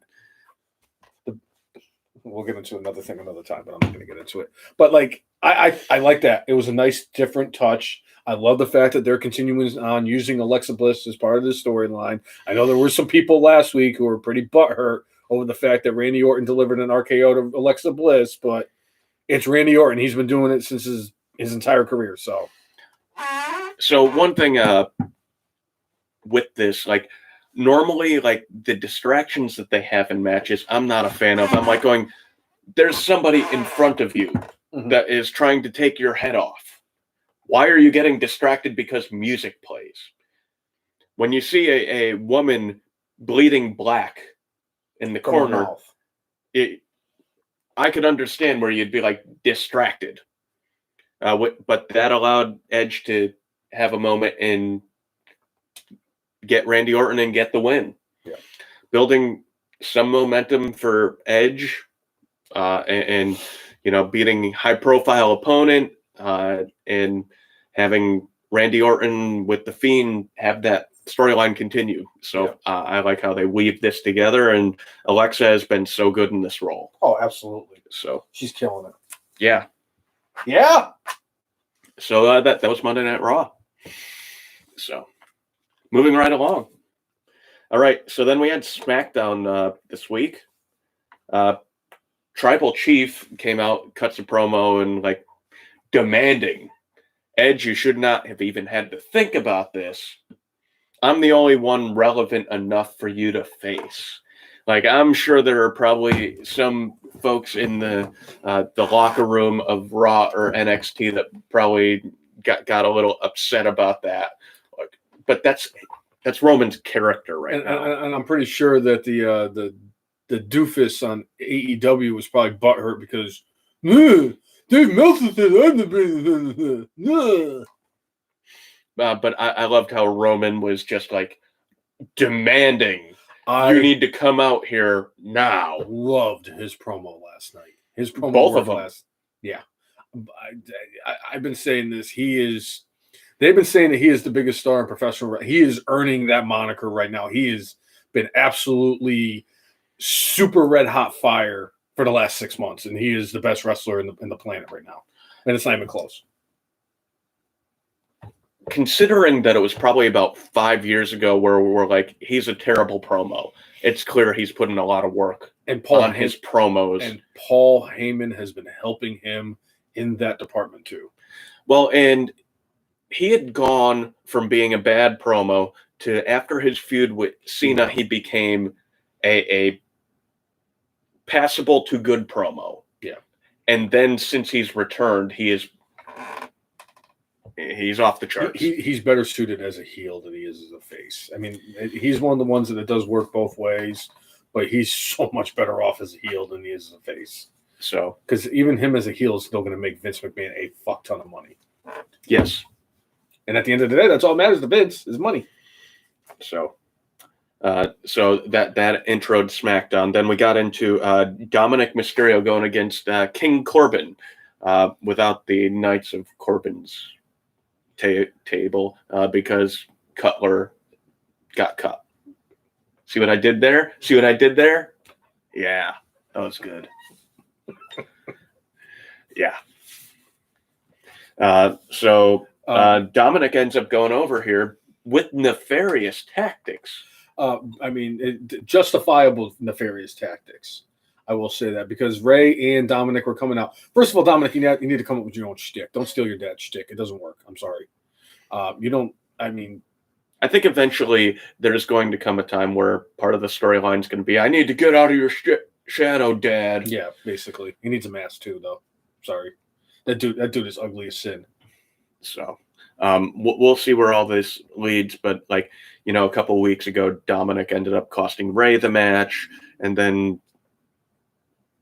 Ray ends up winning the match. But Dominic ended up getting involved. And then Ray had to save his son. And it's my favorite part about it is Dominic hit the 619, which is his dad's finishing move, and then goes up top and hits the frog splash, which is his actual dad's finishing move.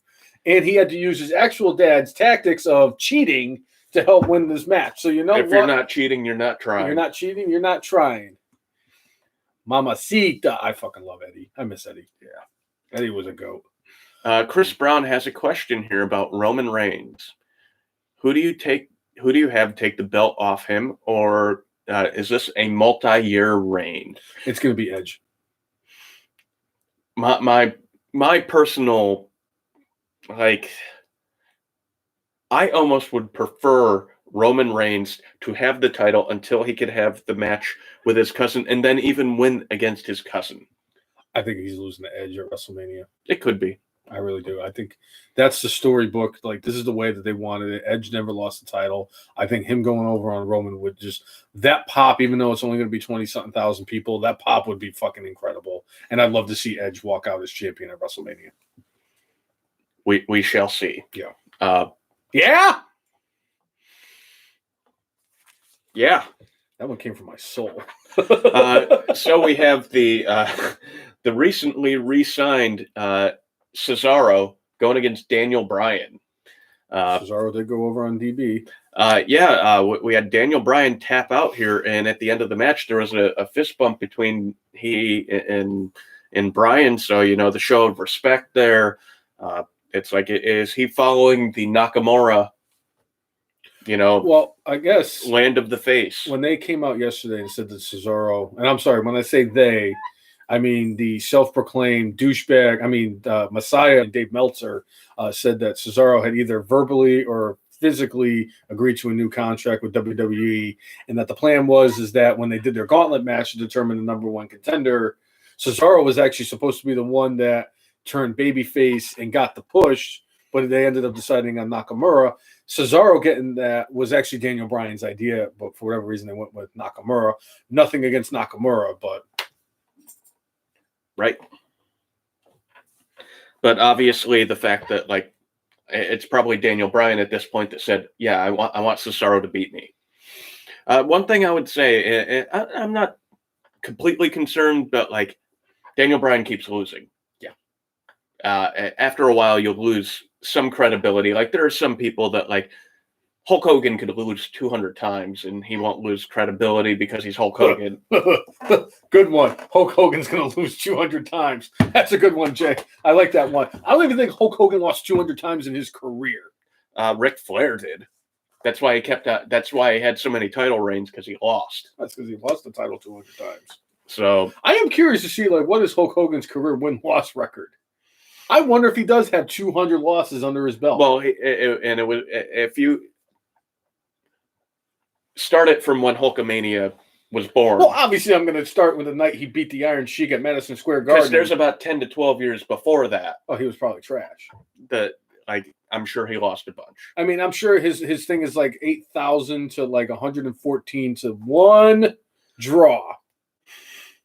Yeah. Where he fought a 202-pound man to a draw. Yeah. Lights out, meatball. Yeah. So we had Bianca and Sasha Banks having kind of little tit for tat here, but Carmella and Reginald inserted themselves into this. I don't understand keeping Reginald and Carmella going into this, but hopefully they will reveal that to us at some point. But Carmella lost. Yep. Clean as a sheet. No need for her to keep. Like I said, I really do think that it's going to lead to Carmella fighting Bianca Belair to kind of help build momentum for Bianca heading forward. That's the only reasonable explanation for it, really. So yeah, but promo itself was fine between Sasha and Bianca, but again, we'll see where all this leads. One thing I would like to bring up from SmackDown, we had ourselves a tag team match, playa. We did. As we had our personal favorite, the Dozer, teaming up with Chad Gable, and they went up against the SmackDown Live Tag Team Champions, Dolph Ziggler and Robert Roode, who now have their own new entrance song together. They have matching attire. So guess what? It looks like Dolph Ziggler and Bobby Roode are now a legitimate tag team in WWE, and they will be doing this going forward. Because that's usually what it takes a lot of times, once you do all that stuff. Yeah. My biggest takeaway from this was they had the Street Profits in the corner doing color analyst job for the entire match. Corey Graves was getting pissed, which was kind of funny. They did an awesome job. I fucking love the Street Profits. They're my favorite tag. They're now my favorite tag team in WWE because WWE broke up my last two favorite tag teams in WWE, the Bar and then the Heavy Machineries. But,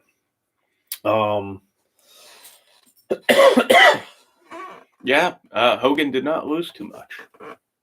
He did not lose 200 matches. Hulk Hogan did not lose 200 matches. I knew it. That's I think even if you counted the house shows, he probably because they were on if you counted the house shows, they were doing 300 shows a year back then. You really think that Hulk Hogan was losing at house shows? What they would do a lot of times back in the day, They would either have a DQ finish or a count out finish, whether it be a double DQ, single DQ, count out, double count out. So that way, the next time they were in that town, they would have the rematch because, oh, Hogan didn't beat that person. And then Hogan would go over. So, but yeah. 141-30. Golly, that's like Belichick numbers right there. That's like Belichick Patriot numbers. His WCW numbers are like Belichick Browns. Yeah. And his TNA numbers are Joe Judge. Boom! Yeah. No, not really. The savior of the G-Men. Right. All right, so then we had Bayley going against Ruby Riott here. Awesome match. These two women brought it, and Bayley, who had been basically doing the honors at least for the last about month to try to build people since, she had been the one who held the title for over a year. But Bayley getting a win. But the storyline here was really Billie Kay putting out her resume, trying to help out Ruby Riott by causing a distraction while she was in what the heck you call it? It's like a modified like chicken wing. Yeah. But eventually it did cause Ruby Riott to tap out. But Billie Kay was trying to, be like she was when she was with her BFF, Peyton Royce, and cause a distraction and help her teammate get the win. But more or less, Liv Morgan's like, hey, that's not the way we do it. I'm just here for support. I'm not here for. So the continuing story of Billie Kay. I am enjoying it. I really am. Yeah. I'd rather them make chicken salad out of chicken shit like they're doing than not doing anything at all. Yeah. Especially because they were so convinced that she was going to be future endeavored like the next day. Sure. So, I will say this. The commentating team did mention during the match that Ruby Riott was out of action with the double shoulder surgery that she had. And Bayley did concentrate on working on the shoulders of Ruby Riott. And Ruby really did a hell of a job at selling the shoulder being an issue. Yeah. That is an art form. And I know we talked about this last week. That is an art form that gets overlooked and isn't appreciated enough for what it was back in the glory days. So I'm glad that all of that just kind of worked together. Because stuff like that, I always catch up on stuff like that. And I really enjoyed that. I mean, the match itself was good. And even Bayley said, like, after the match, she even went to Twitter and said, I will fight Ruby Riott any day. She's like, I would love to get in the ring with her again. She's like, but up next, Liv Morgan. One thing I'm also going to say here about Billie Kay. Right now, Billie Kay is starting to establish herself almost as like how Heath Slater was a handful of years ago, where you're like going, why are they keeping this dude around? Then all of a sudden, 3MB. Yep. You see him like when he wasn't drafted. I got kids. Like he made the best of the situation that he was in, and like everybody had like Heath Slater more or less was the lone survivor of the original like Nexus. I mean, now it's still Daniel Bryan, but Bryan went away for 3 years. Yep. Heath Slater stuck around. Well, technically, I don't think too many people imagined that Heath Slater was going to be the guy that would have the longest continuous run of that group. I think that a lot of people thought it was either going to be Wade Barrett or Daniel Bryan, and probably a small group of people probably thought David Otunga. I was one of those people. But, with Billie Kay here, like people were expecting Peyton Royce to get the push. It was talked about on the dirt sheets. Peyton Royce was getting a push. Yep. Who's the one who we see on TV like every week? Billie Kay. So good for her for working it, making it work for her. So then we had a triple threat match for the Intercontinental Championship. Big E versus Sami Zayn versus Apollo Crews. I love Sami Zayn. I really do. I love Sami Zayn. He's been killing it since shit. He's just been killing it. Basically, since he came back. Yeah. He ended up winning at WrestleMania last year and then disappearing for several months. And whoever knows what the heck that was. But he ended up, again, utilizing what was happening in the real world as something to drive a future storyline. Because, there was that statement WWE brought out that said, if you decide that you're going to stay home because of the coronavirus, we're not going to do something that will, it's not going to impact your career if you decide that that's what you want to do. And when they stripped Zayn of the title, part of the thing on Twitter that he's like, oh, I thought that this wasn't supposed to impact us. I thought that, if we left because of any concerns that, we were not going to be punished. But they used that as a storyline. I don't know if that was the original thought. Mm-hmm. I don't know if that was Sammy. I don't know if that was WWE. But the way that it played out, where he came back and ended up feuding Intercontinental title for Intercontinental title, mm-hmm. saying, I never lost a championship. I shouldn't. It's been perfect. Mm-hmm. And even when he was the manager mostly for Nakamura and he was great in that role. Yeah. And I think for me, the knock on Zayn for a while was he wasn't a great promo and didn't have a great character. But being in that role with Nakamura and Cesaro, it forced him to mm-hmm. push that out. He became a great promo. Yes, he is. And annoying as hell as a heel, and that's what you want. Yeah. So he's been fantastic basically since then, and we always knew he could go in the ring. Yeah.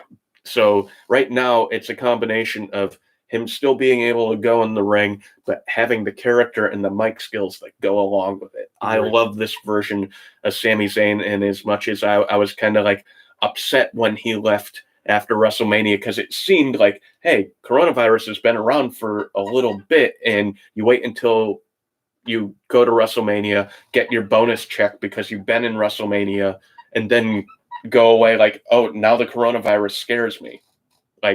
It felt disingenuous, mm-hmm. but long-term picture-wise, it worked out. So good for him. But one of my favorite parts of this match, though, Big E did a double exploder suplex. Mm-hmm. Sami Zayn and Apollo Crews, which, yes, obviously, there's a little bit of help from the guys below, but, you see a dude like Big E and see what he's done over the years, you could legit understand, oh, yeah, he could do that. Mm-hmm. So I thought that was a really, really cool thing. Then to end off SmackDown this week, we had Edge come out and cut a promo. And basically talked about how when he decided to come back, he had the dream of winning the Royal Rumble and main eventing WrestleMania again.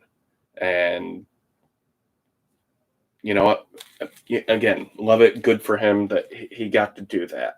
But, again, bringing up that I never lost the title and I'm coming to get the thing that I never lost. The one thing I wanted to bring up from his promo last night was after Roman came out so he can finally confront Edge last night, was that, Roman came out with both Paul and, Jay Uso, and Edge was like, well, I didn't come alone. And I was like, oh my God, if Christian's music hits, I'm going to fucking lose my shit. And there's my mark out moment of the week, or I'm sorry, my good this week. But he was he told Jay to take off. He told Heyman to take off. I love the fact that he threw the joke, you have my word. Paul will not do anything to you. I was like, all right, that's kind of funny. Yeah. All right, Roman, you've won me over now. But obviously when they had left the ring and then Kevin Owens came out and hit the stunner on Roman Reigns, and Edge just doing that typical Edge, he has some of the best mannerisms in the business, and just kind of walked out of the ring. I thought that was the perfect way to end SmackDown last night. I love how during this promo, though, where Roman just say my name. Say my name is the guy you're going to go against. Show me the respect. Demanding the respect, even though, in Edge's eyes at this point, he hasn't earned the respect. But Roman, everybody needs to bow to me. Yeah. Everybody.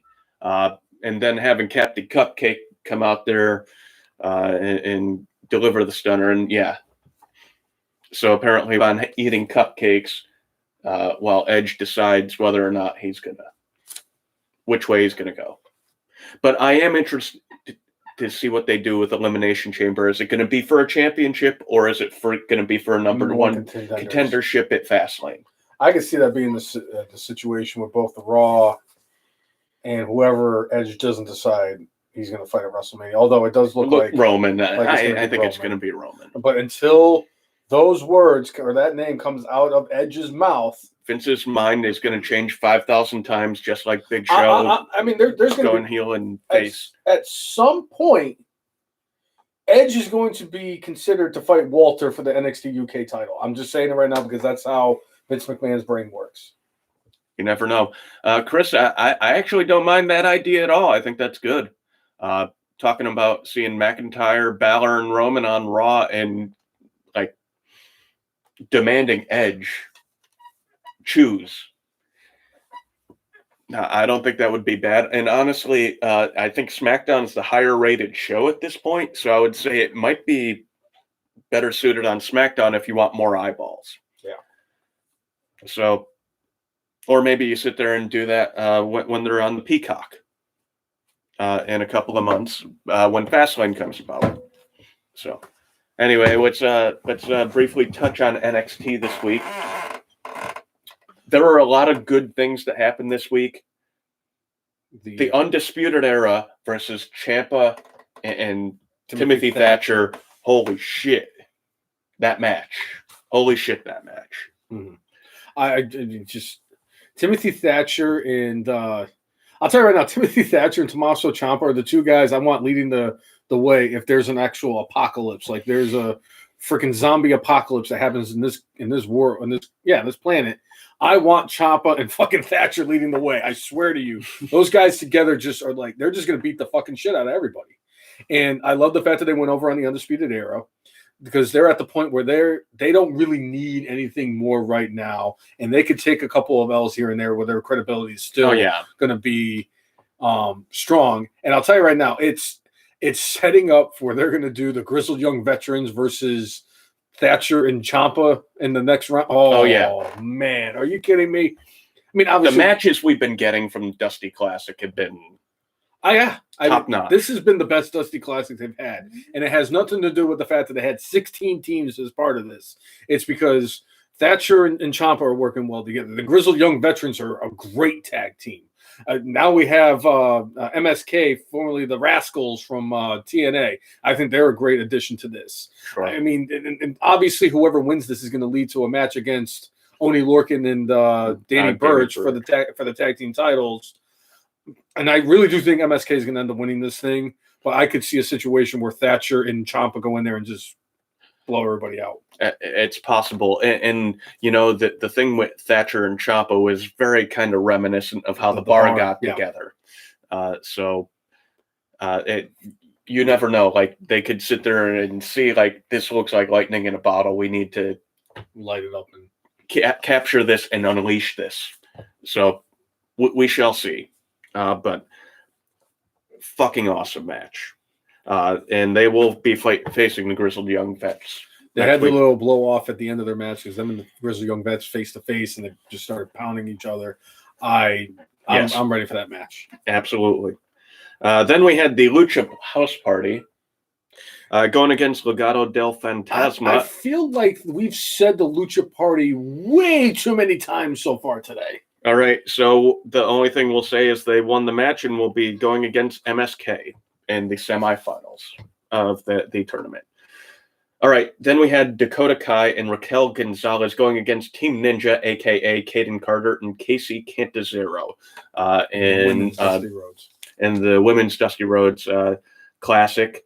Dakota Kai and Raquel Gonzalez go over in this match, but Casey had a spot in the match where she climbed on like the lighting rig and you know, did the high crossbody off of it. It looked great. And obviously, almost anytime she does anything in the ring, she's fantastic. I've become a big fan of hers. I really hope for a lot of success from her. I was kind of hoping that her and Kaden would actually pull like the dark horse, win the whole Dusty women's thing. But obviously, Raquel Gonzalez is getting pushed in a way that she should be getting pushed because she deserves it because she's been a hard worker and busting her ass. So the fact that her and Dakota Kai are in the finals for the Dusty Rhodes Classic for the women's, it's good. I really do think it's good because it gives Dakota Kai something to do, and Raquel Gonzalez can still build up that resume Sure. Once she finally gets into the women's title picture. Sure. All right.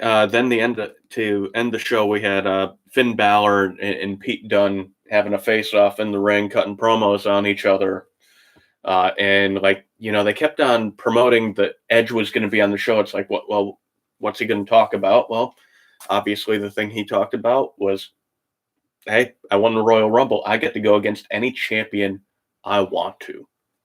And talked about how it was being a fan of NXT, seeing the fire in the younger wrestlers' eyes that reignited his passion to try to get his career back, and how the NXT title is a title he's never held.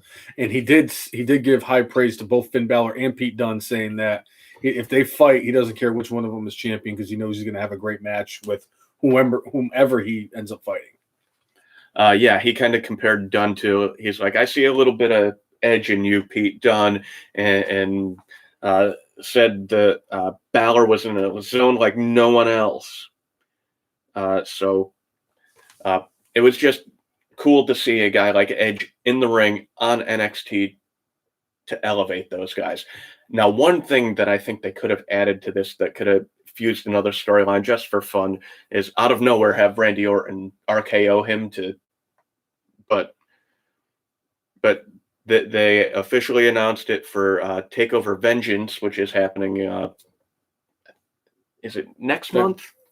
Is it in March, or is it at the end of February? I think it's at the end of February, if I'm not mistaken. But during Vengeance, we are getting Pete Dunne versus Finn Balor, and it's like, sign me up for any time these guys are going to be in the ring. They're going to beat the shit out of each other too. Oh, absolutely! It's going to be a masterpiece. Just seeing the stuff that Balor did with Kyle O'Reilly, and with a name like the Bruiserweight, and just all the matches we've seen with Pete Dunne, he's of the same ilk. It's going to be an absolute physical slobber knocker. Two of my favorite matches Pete Dunne was in. His match against Tyler Bate at the TakeOver in Chicago, and his match against Walter at the NXT UK TakeOver. Yeah, I want to say Blackpool, if I'm not mistaken. I think it was. Was it the first Blackpool or second Blackpool? I think it was the first Blackpool when they fought for the NXT UK title, and it was after 2 years of Pete Dunne as champion. Now Walter's had it for that long. Yeah, but that's fine. I'm okay with that. So a great way to integrate Edge into this whole thing and help put over. I can't even say Finn Balor's that young, but at least younger guys and raise them up. Agreed. So that was WWE TV for this week. So let's talk a little bit about AEW for this week. So we had Chris Jericho and MJF. They ended up winning a tag team battle royal to become the number one contenders for the AEW Tag Team Championship.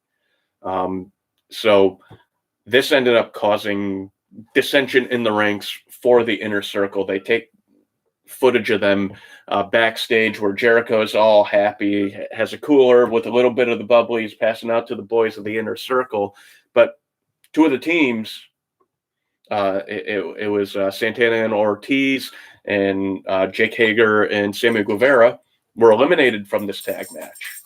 And Jericho's going, hey, we won. We've got this opportunity, and Sammy Guevara's taken exception to this, saying, hey, we didn't win. We got eliminated. They got eliminated. And Jericho's well, it's collateral damage, and Guevara's going, why do we always have to be your collateral damage? So Sammy leaves the room.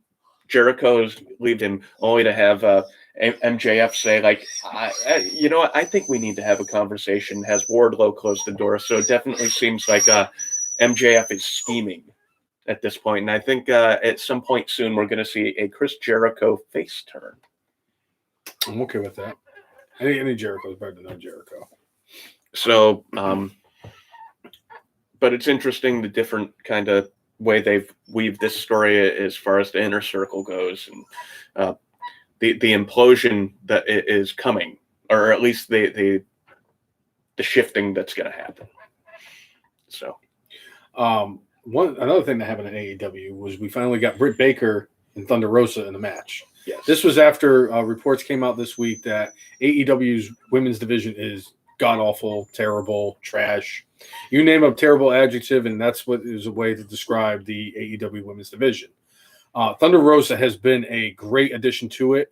It's just unfortunate it came on the fact that NWA shit the shorts for the most part because of COVID and what was it? Dave Lagana. Dave Lagana. Allegations. We're not going to say that whatever actually happened. They were just allegations. But anyway, just the fact that we finally got Britt Baker, who I think is the best woman in the division. Character-wise, yes. And Thunder Rosa, who I think is the best wrestler in the women's division. Nothing against Hikaru Shida or anybody else. Or Serena Deeb. I just Thunder Rosa is – I think Thunder Rosa is the best woman in the planet right now, other than maybe Asuka. Right. So they had a great match, and Britt Baker actually went over on this one. I thought it was kind of interesting that they decided to put that match on free television instead of right. So, Chris, as far as that goes, I remember vaguely hearing about a UFC fighter possibly wanting to join AEW or WWE. I forget who it was, but there was a dude who is part of a MMA organization. I forget what the name of it is. That is going to be now on Turner, I think on TNT specifically, who challenged Chris Jericho this week to a match, to which Jericho on Twitter responded, "Who are you? By the way, I'm in Jacksonville every week, so show up. I'm not hard to find." Paige Van Zant is a very, very interesting name. I know last night that she took part in a bare knuckles brawling type thing where she lost. I think it was a unanimous decision that she lost.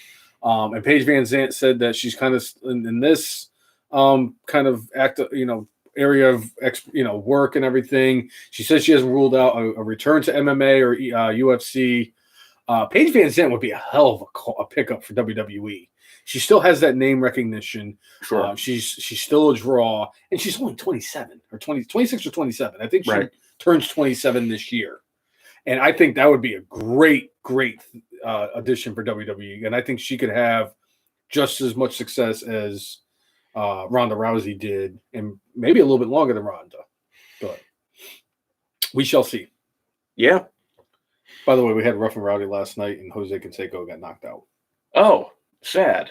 He lost to just some dude named Football Billy or some shit like that. I'll have to check that out. I was like, Jake's not on it, so I'm not watching. That's right. So, all right. So we had Tony Schiavone interviewing Sting and Darby Allin in the ring, and they were quickly interrupted by Team Taz. Obviously, they're going against Team Taz at AEW. I forget if it's Revolution or Evolution. Probably Revolution. My brain's been going on overdrive all week, so I apologize. Barf, puke, whatever. But more or less, Team Taz. Taz is saying Tony Khan has prevented them from going to Daly's place based off all the stuff that's been going on lately. But said, make no mistake, when Joey Janela goes against Darby Allin next week for the TNT title, Team Taz is going to be there and more or less threat to Darby Allin. But like Team Taz also kind of cutting on Sting, saying, you know what, when I see you out there, I don't see the Stinger, I don't see the legend anymore, I don't see the icon, and just kind of saying he's an old guy who doesn't have it anymore. And then Sting's like, well, you know what, I'm going to be here too, and if you want a closer look at my eyes to see if I still got it, come get it. So, I thought this was a good segment. Yeah. No, I enjoyed the segment. Taz has always been a pretty good talker. Oh, yeah, easily. So, except for when he was on the broadcast team. You said it, J.I. Well, that I blame Vince McMahon. So it was a hell of a promo, though. Yeah. So good promo, good build up for what's going to happen next week on Dynamite, and then what's happening down the road in March with Revolution. Yes. All right. So we had Hangman Page and Matt Hardy versus the Chaos Project. Page ends up hitting like the buckshot lariat, and Matt Hardy loved the buckshot lariat. But Matt Hardy did the thing where he tagged himself in and got the pin. So I don't think we're going to see Hangman Page as part of the Hardy brand. No. Here. I love the fact that poor Serpentico, or whatever the hell it is, has been eating a lot of pinfalls lately. But we'll see where this storyline ends up. I don't know if it's going to be a Hangman Page, Matt Hardy match at Revolution. I don't know if it's, who knows. Hangman Page right now is almost like, it's like he's a feather in the wind right now, where it's like,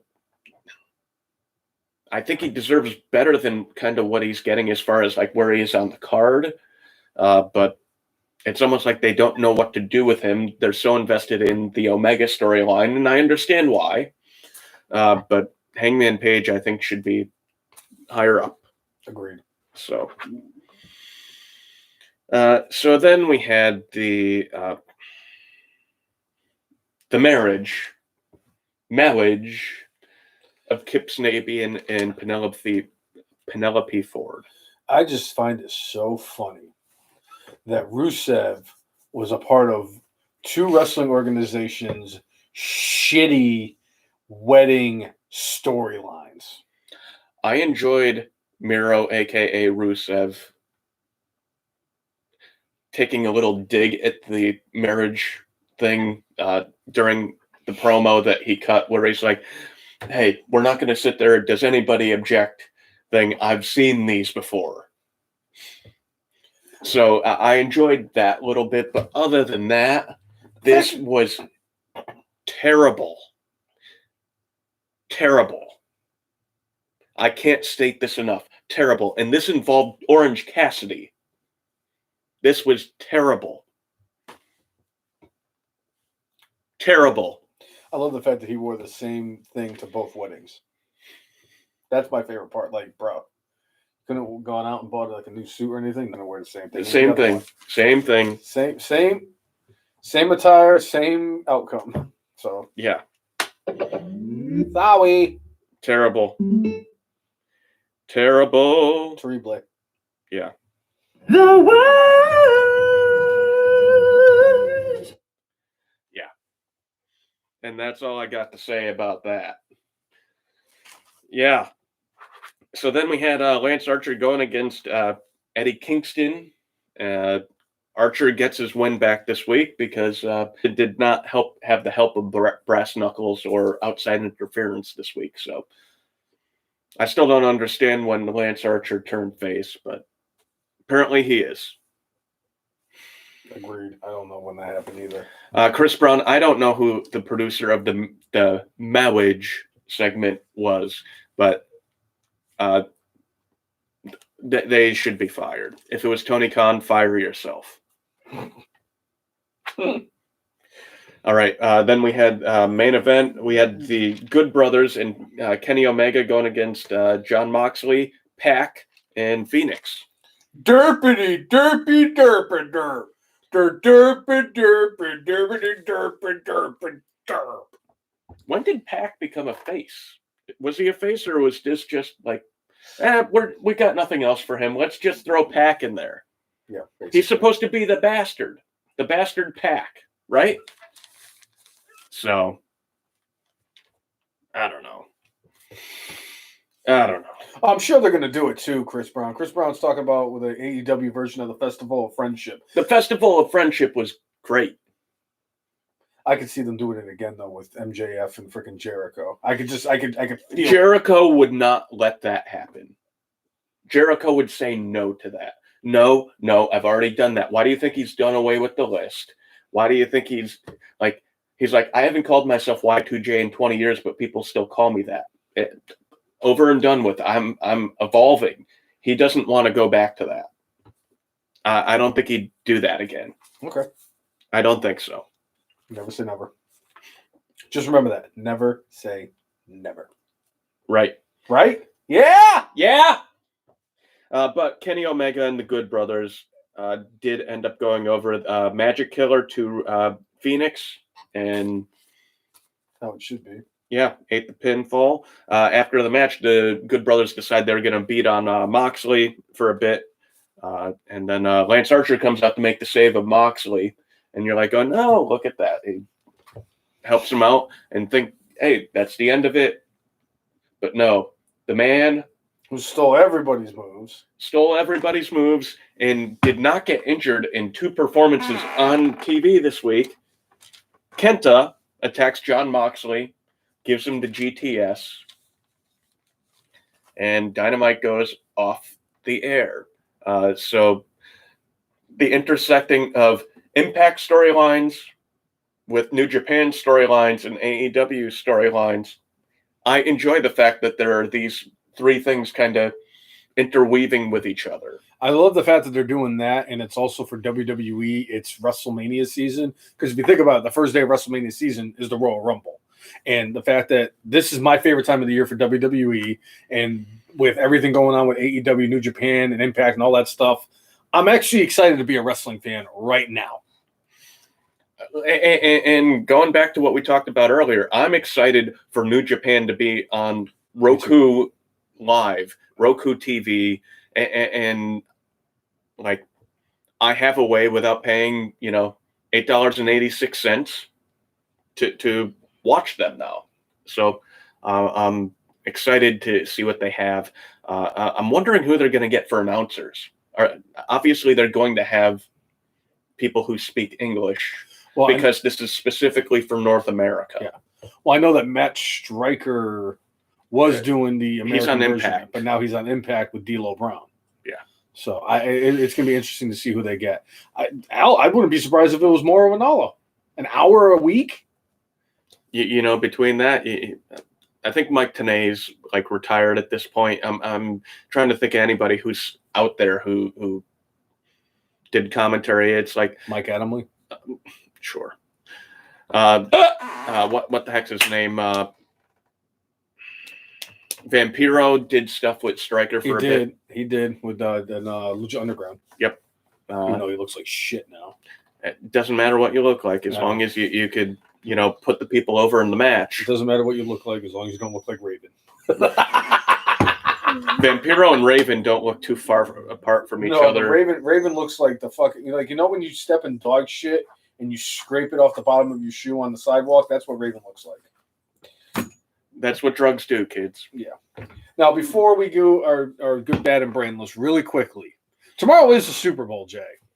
And I know this is a wrestling podcast, but it is the fucking Super Bowl. It is the biggest game of the year for the National Football League, which happens to be the biggest sport in this country.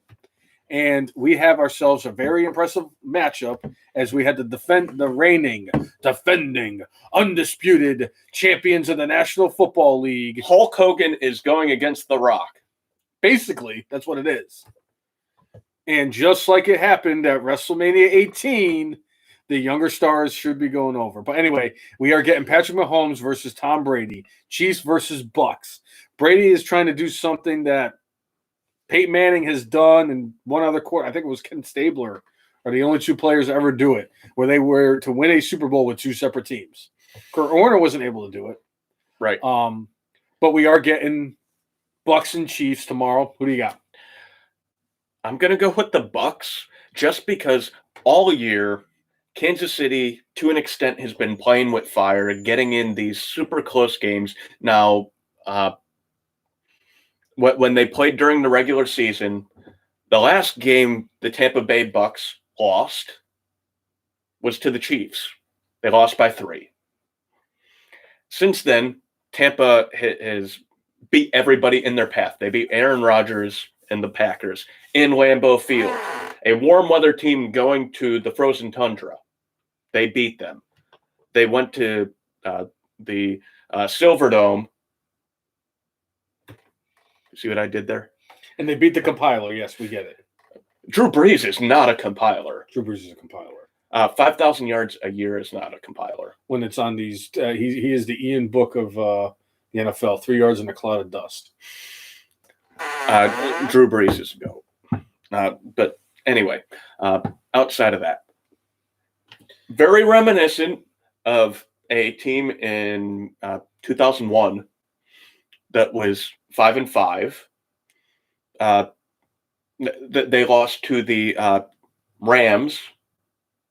They were 5-5, and then they never lost a game again, led by one Tom Brady. I think we're going to see the same thing again because the Bucs, since that game, have improved exponentially. I'm not saying the Chiefs haven't gotten better, and Tom Brady is going to figure out a way to win this game. And by the way, Chris Brown, Max Kellerman, who has been saying Tom Brady has been done for 10 years, finally, a couple months ago, admitted after 10 years, oh, I was wrong with my assessment that Brady was falling off a cliff. It's been the smallest cliff of all time. Could you imagine the feather in the cap for a young Patrick Mahomes to take over as the elite quarterback of the National Football League? Because he is right now the best quarterback He's the guy. in the NFL. And he's got the head coach to go with it. He's got the weapons. Tyreek Hill is still the fastest player in the National Football League. I don't care what anybody says. And Travis Kelce's still the best tight end in the NFL.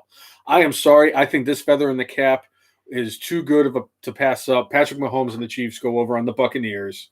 Him beating Brady would just be tremendous in its own right. And most importantly, and I can't stress this enough, Patrick Mahomes winning his second Super Bowl will shut Troy Aikman's fucking dumbass up. But I will say,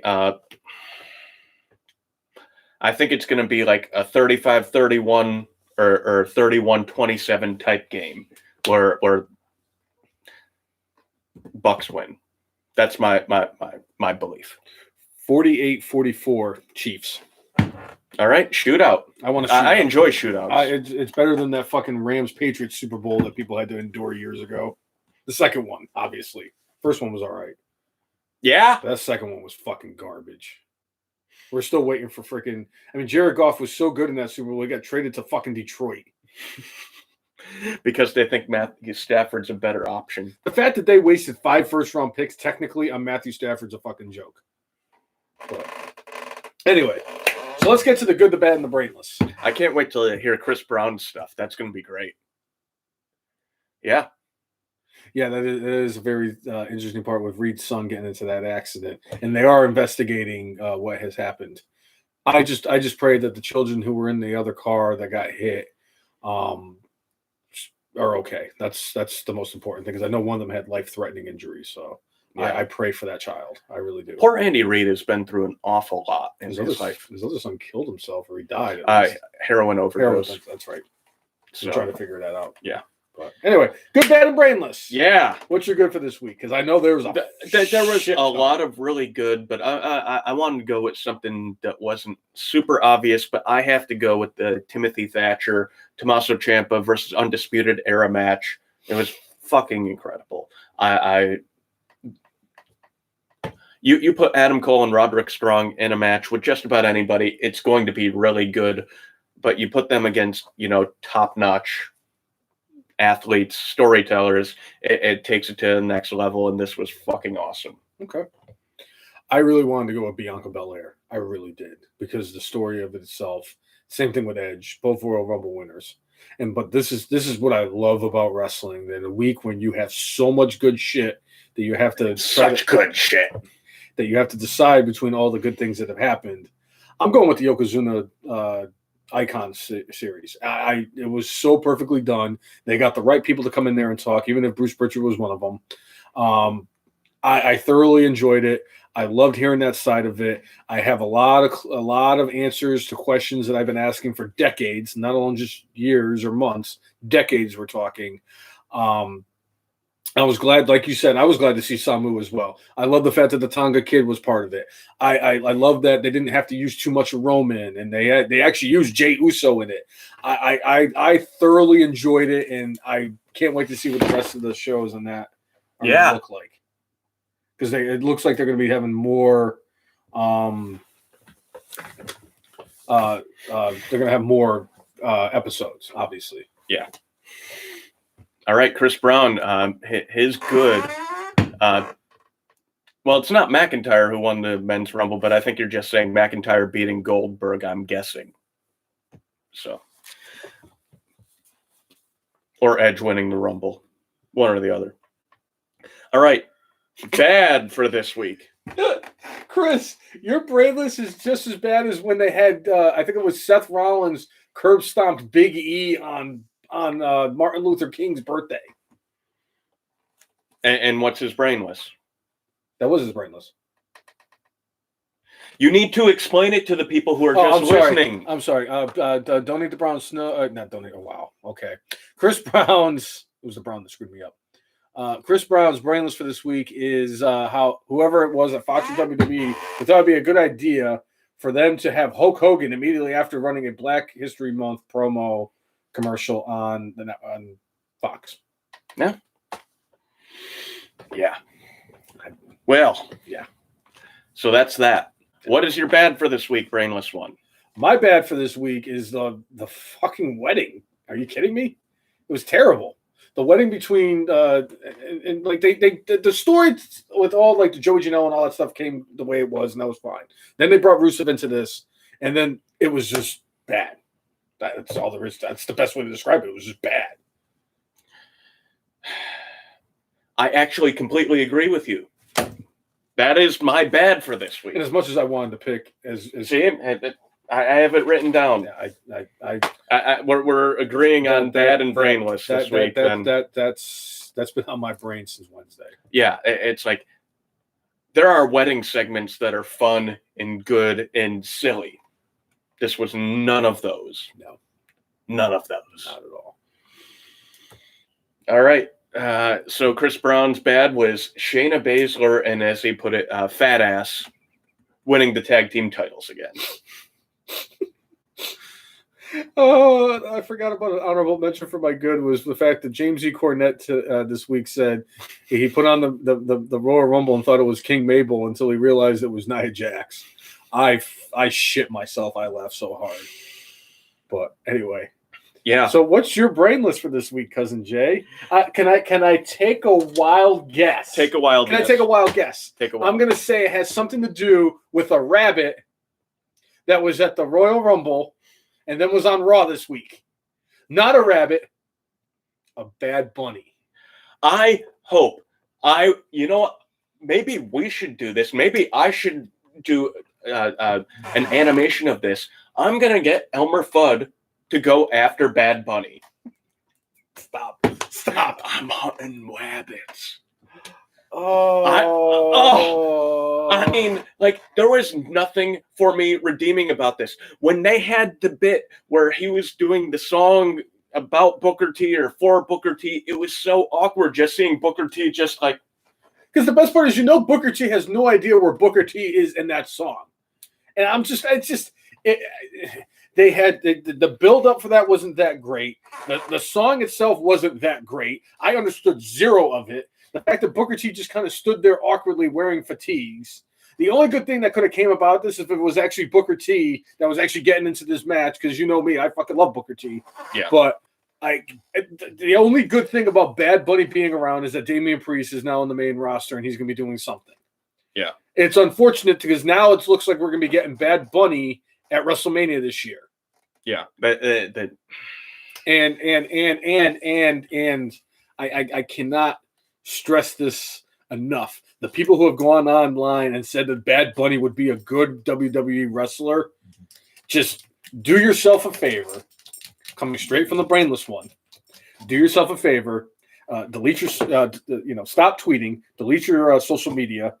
Throw away all of your devices that you can use for social media, and then get into a bathtub, cover yourself in gasoline, and light a match. A little dark. Was that a little too dark? Should I tone it down a little bit? You know what? WWE has had people lit on fire recently. That's a PG product, right? Right. Am I right? Am I right? Right. So Whether you are a first-time watcher or somebody who has been a fan of us for days or weeks or months or even those years, make sure you like us on Facebook, follow us on Twitter.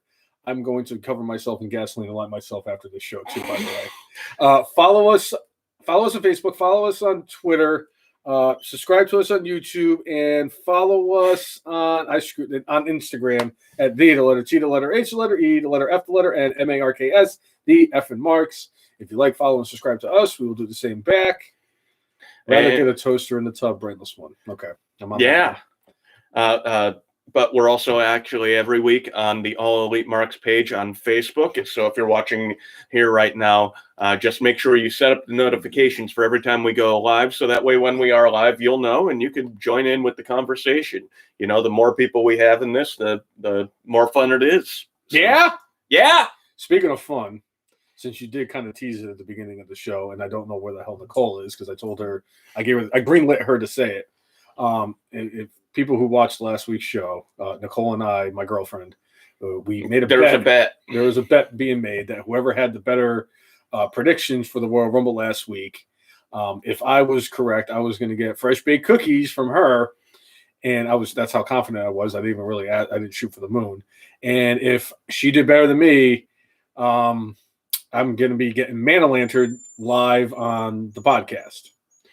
Boy, oh boy, was I hoping for freaking Nia Jax and Shayna Baszler to lose and Goldberg to actually win the title. Well, once I realized that Becky Lynch and all of those people weren't showing up in the Women's Royal Rumble, and I started getting nervous, and then I realized Brock Lesnar was probably not in the building, or CM Punk for that matter, I lost the bet. So in 3 weeks' time on that'll be the 27th of February, which will be episode probably 211, more likely than not, of the F and Marks podcast. And I can see it in the with a tear in your eye. It's going to be the greatest day of your life, Jay. It's going to be fantastic. I can't wait. 3 weeks' time, the brainless one gets Man-O-Lantern. Yeah. Good times. So, yeah. Yeah. Poor brainless one. No, it's not poor brainless one. Oh, look at that. Offie's enjoying this. Oh, yeah. It's going to be fantastic. That might break Impact. You never know. So, yeah. Yes, and Seth Rollins does return to SmackDown this week. Where maybe he'll continue his feud with Rey Mysterio, and he'll be infused into King Corbin, Dominic Mysterio, and maybe they'll bring back Murphy with Aaliyah and Greg the Bunny and Bad Bunny. Stop. All right. On that note, there's only one thing left to do. Wait. That's because today, February 6th of 2021, at an astonishing 2,204 days, FM Marks Hall of Famer Kaido Taco is still alive in the 2015 Royal Rumble. You almost absolutely killed yourself again. Is that so, Petey? That's how I roll. So, anyway, for episode 208 of the FM Marks podcast, I'm Jay. And I am the brainless one. Make sure you mic up with your guaca. See you, everybody. Thanks for tuning in. I'll be crying in about 3 weeks. Yeah. All right. See you.